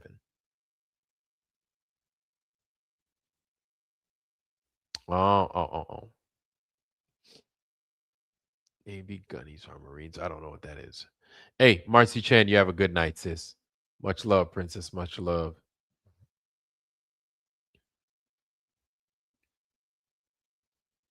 The drill sergeants. Okay. Okay. Good night, Miss Chan. Good night, Marcy. You have a good night. Yeah. Okay. Yeah. Yeah, thank God I didn't have to go through the bereaved boot camp. Excuse me. I went through Navy boot camp, and that was fun. And I laughed my ass off every.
Hey y'all, my bad. That was the internet. My bad. If Vlad is AI, no, no. I apologize for that. I don't know why my internet just went out for a second. It happens sometimes. Forgive me. Yeah. So I'm here though, but I'm not going to be here for that much longer. I'm going to go ahead and I'm going to roll, but I'm going to let you guys enjoy it. However, before I get up out of here, please go ahead, and if you would, please donate to the OWRS Old World Ruins and Structures coming at an app store near you. There go the two links. You can either contribute through PayPal or you can contribute through Cash App. Both are readily available. The app, the OWRS Phase 2 Old World Ruins and Structures. If you don't know what the OWRS is, it is the latest and the greatest of the apps that we are coming that are going to help us find more of these old world structures and a way to properly catalog them. Contribute to the OWRS Old World Ruins and Structures right there, y'all. You have an opportunity to do it either on PayPal. You have that opportunity to do it on Cash App. Let's go ahead. Let's contribute. We're going to get there, and we're going to get there together. Anyway, fam, that's all I got for tonight. I figured I'd go ahead and do a little something, man. Kind of talk about this crazy John Mariande craziness, man.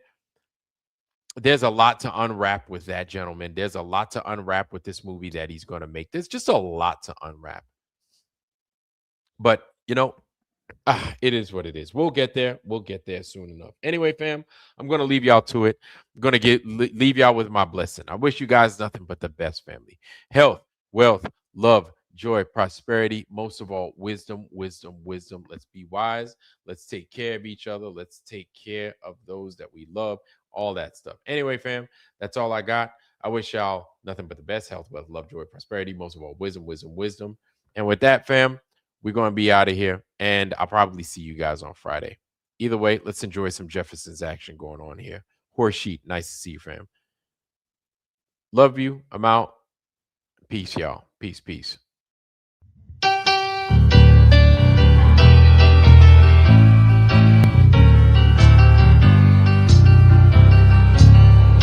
Yes,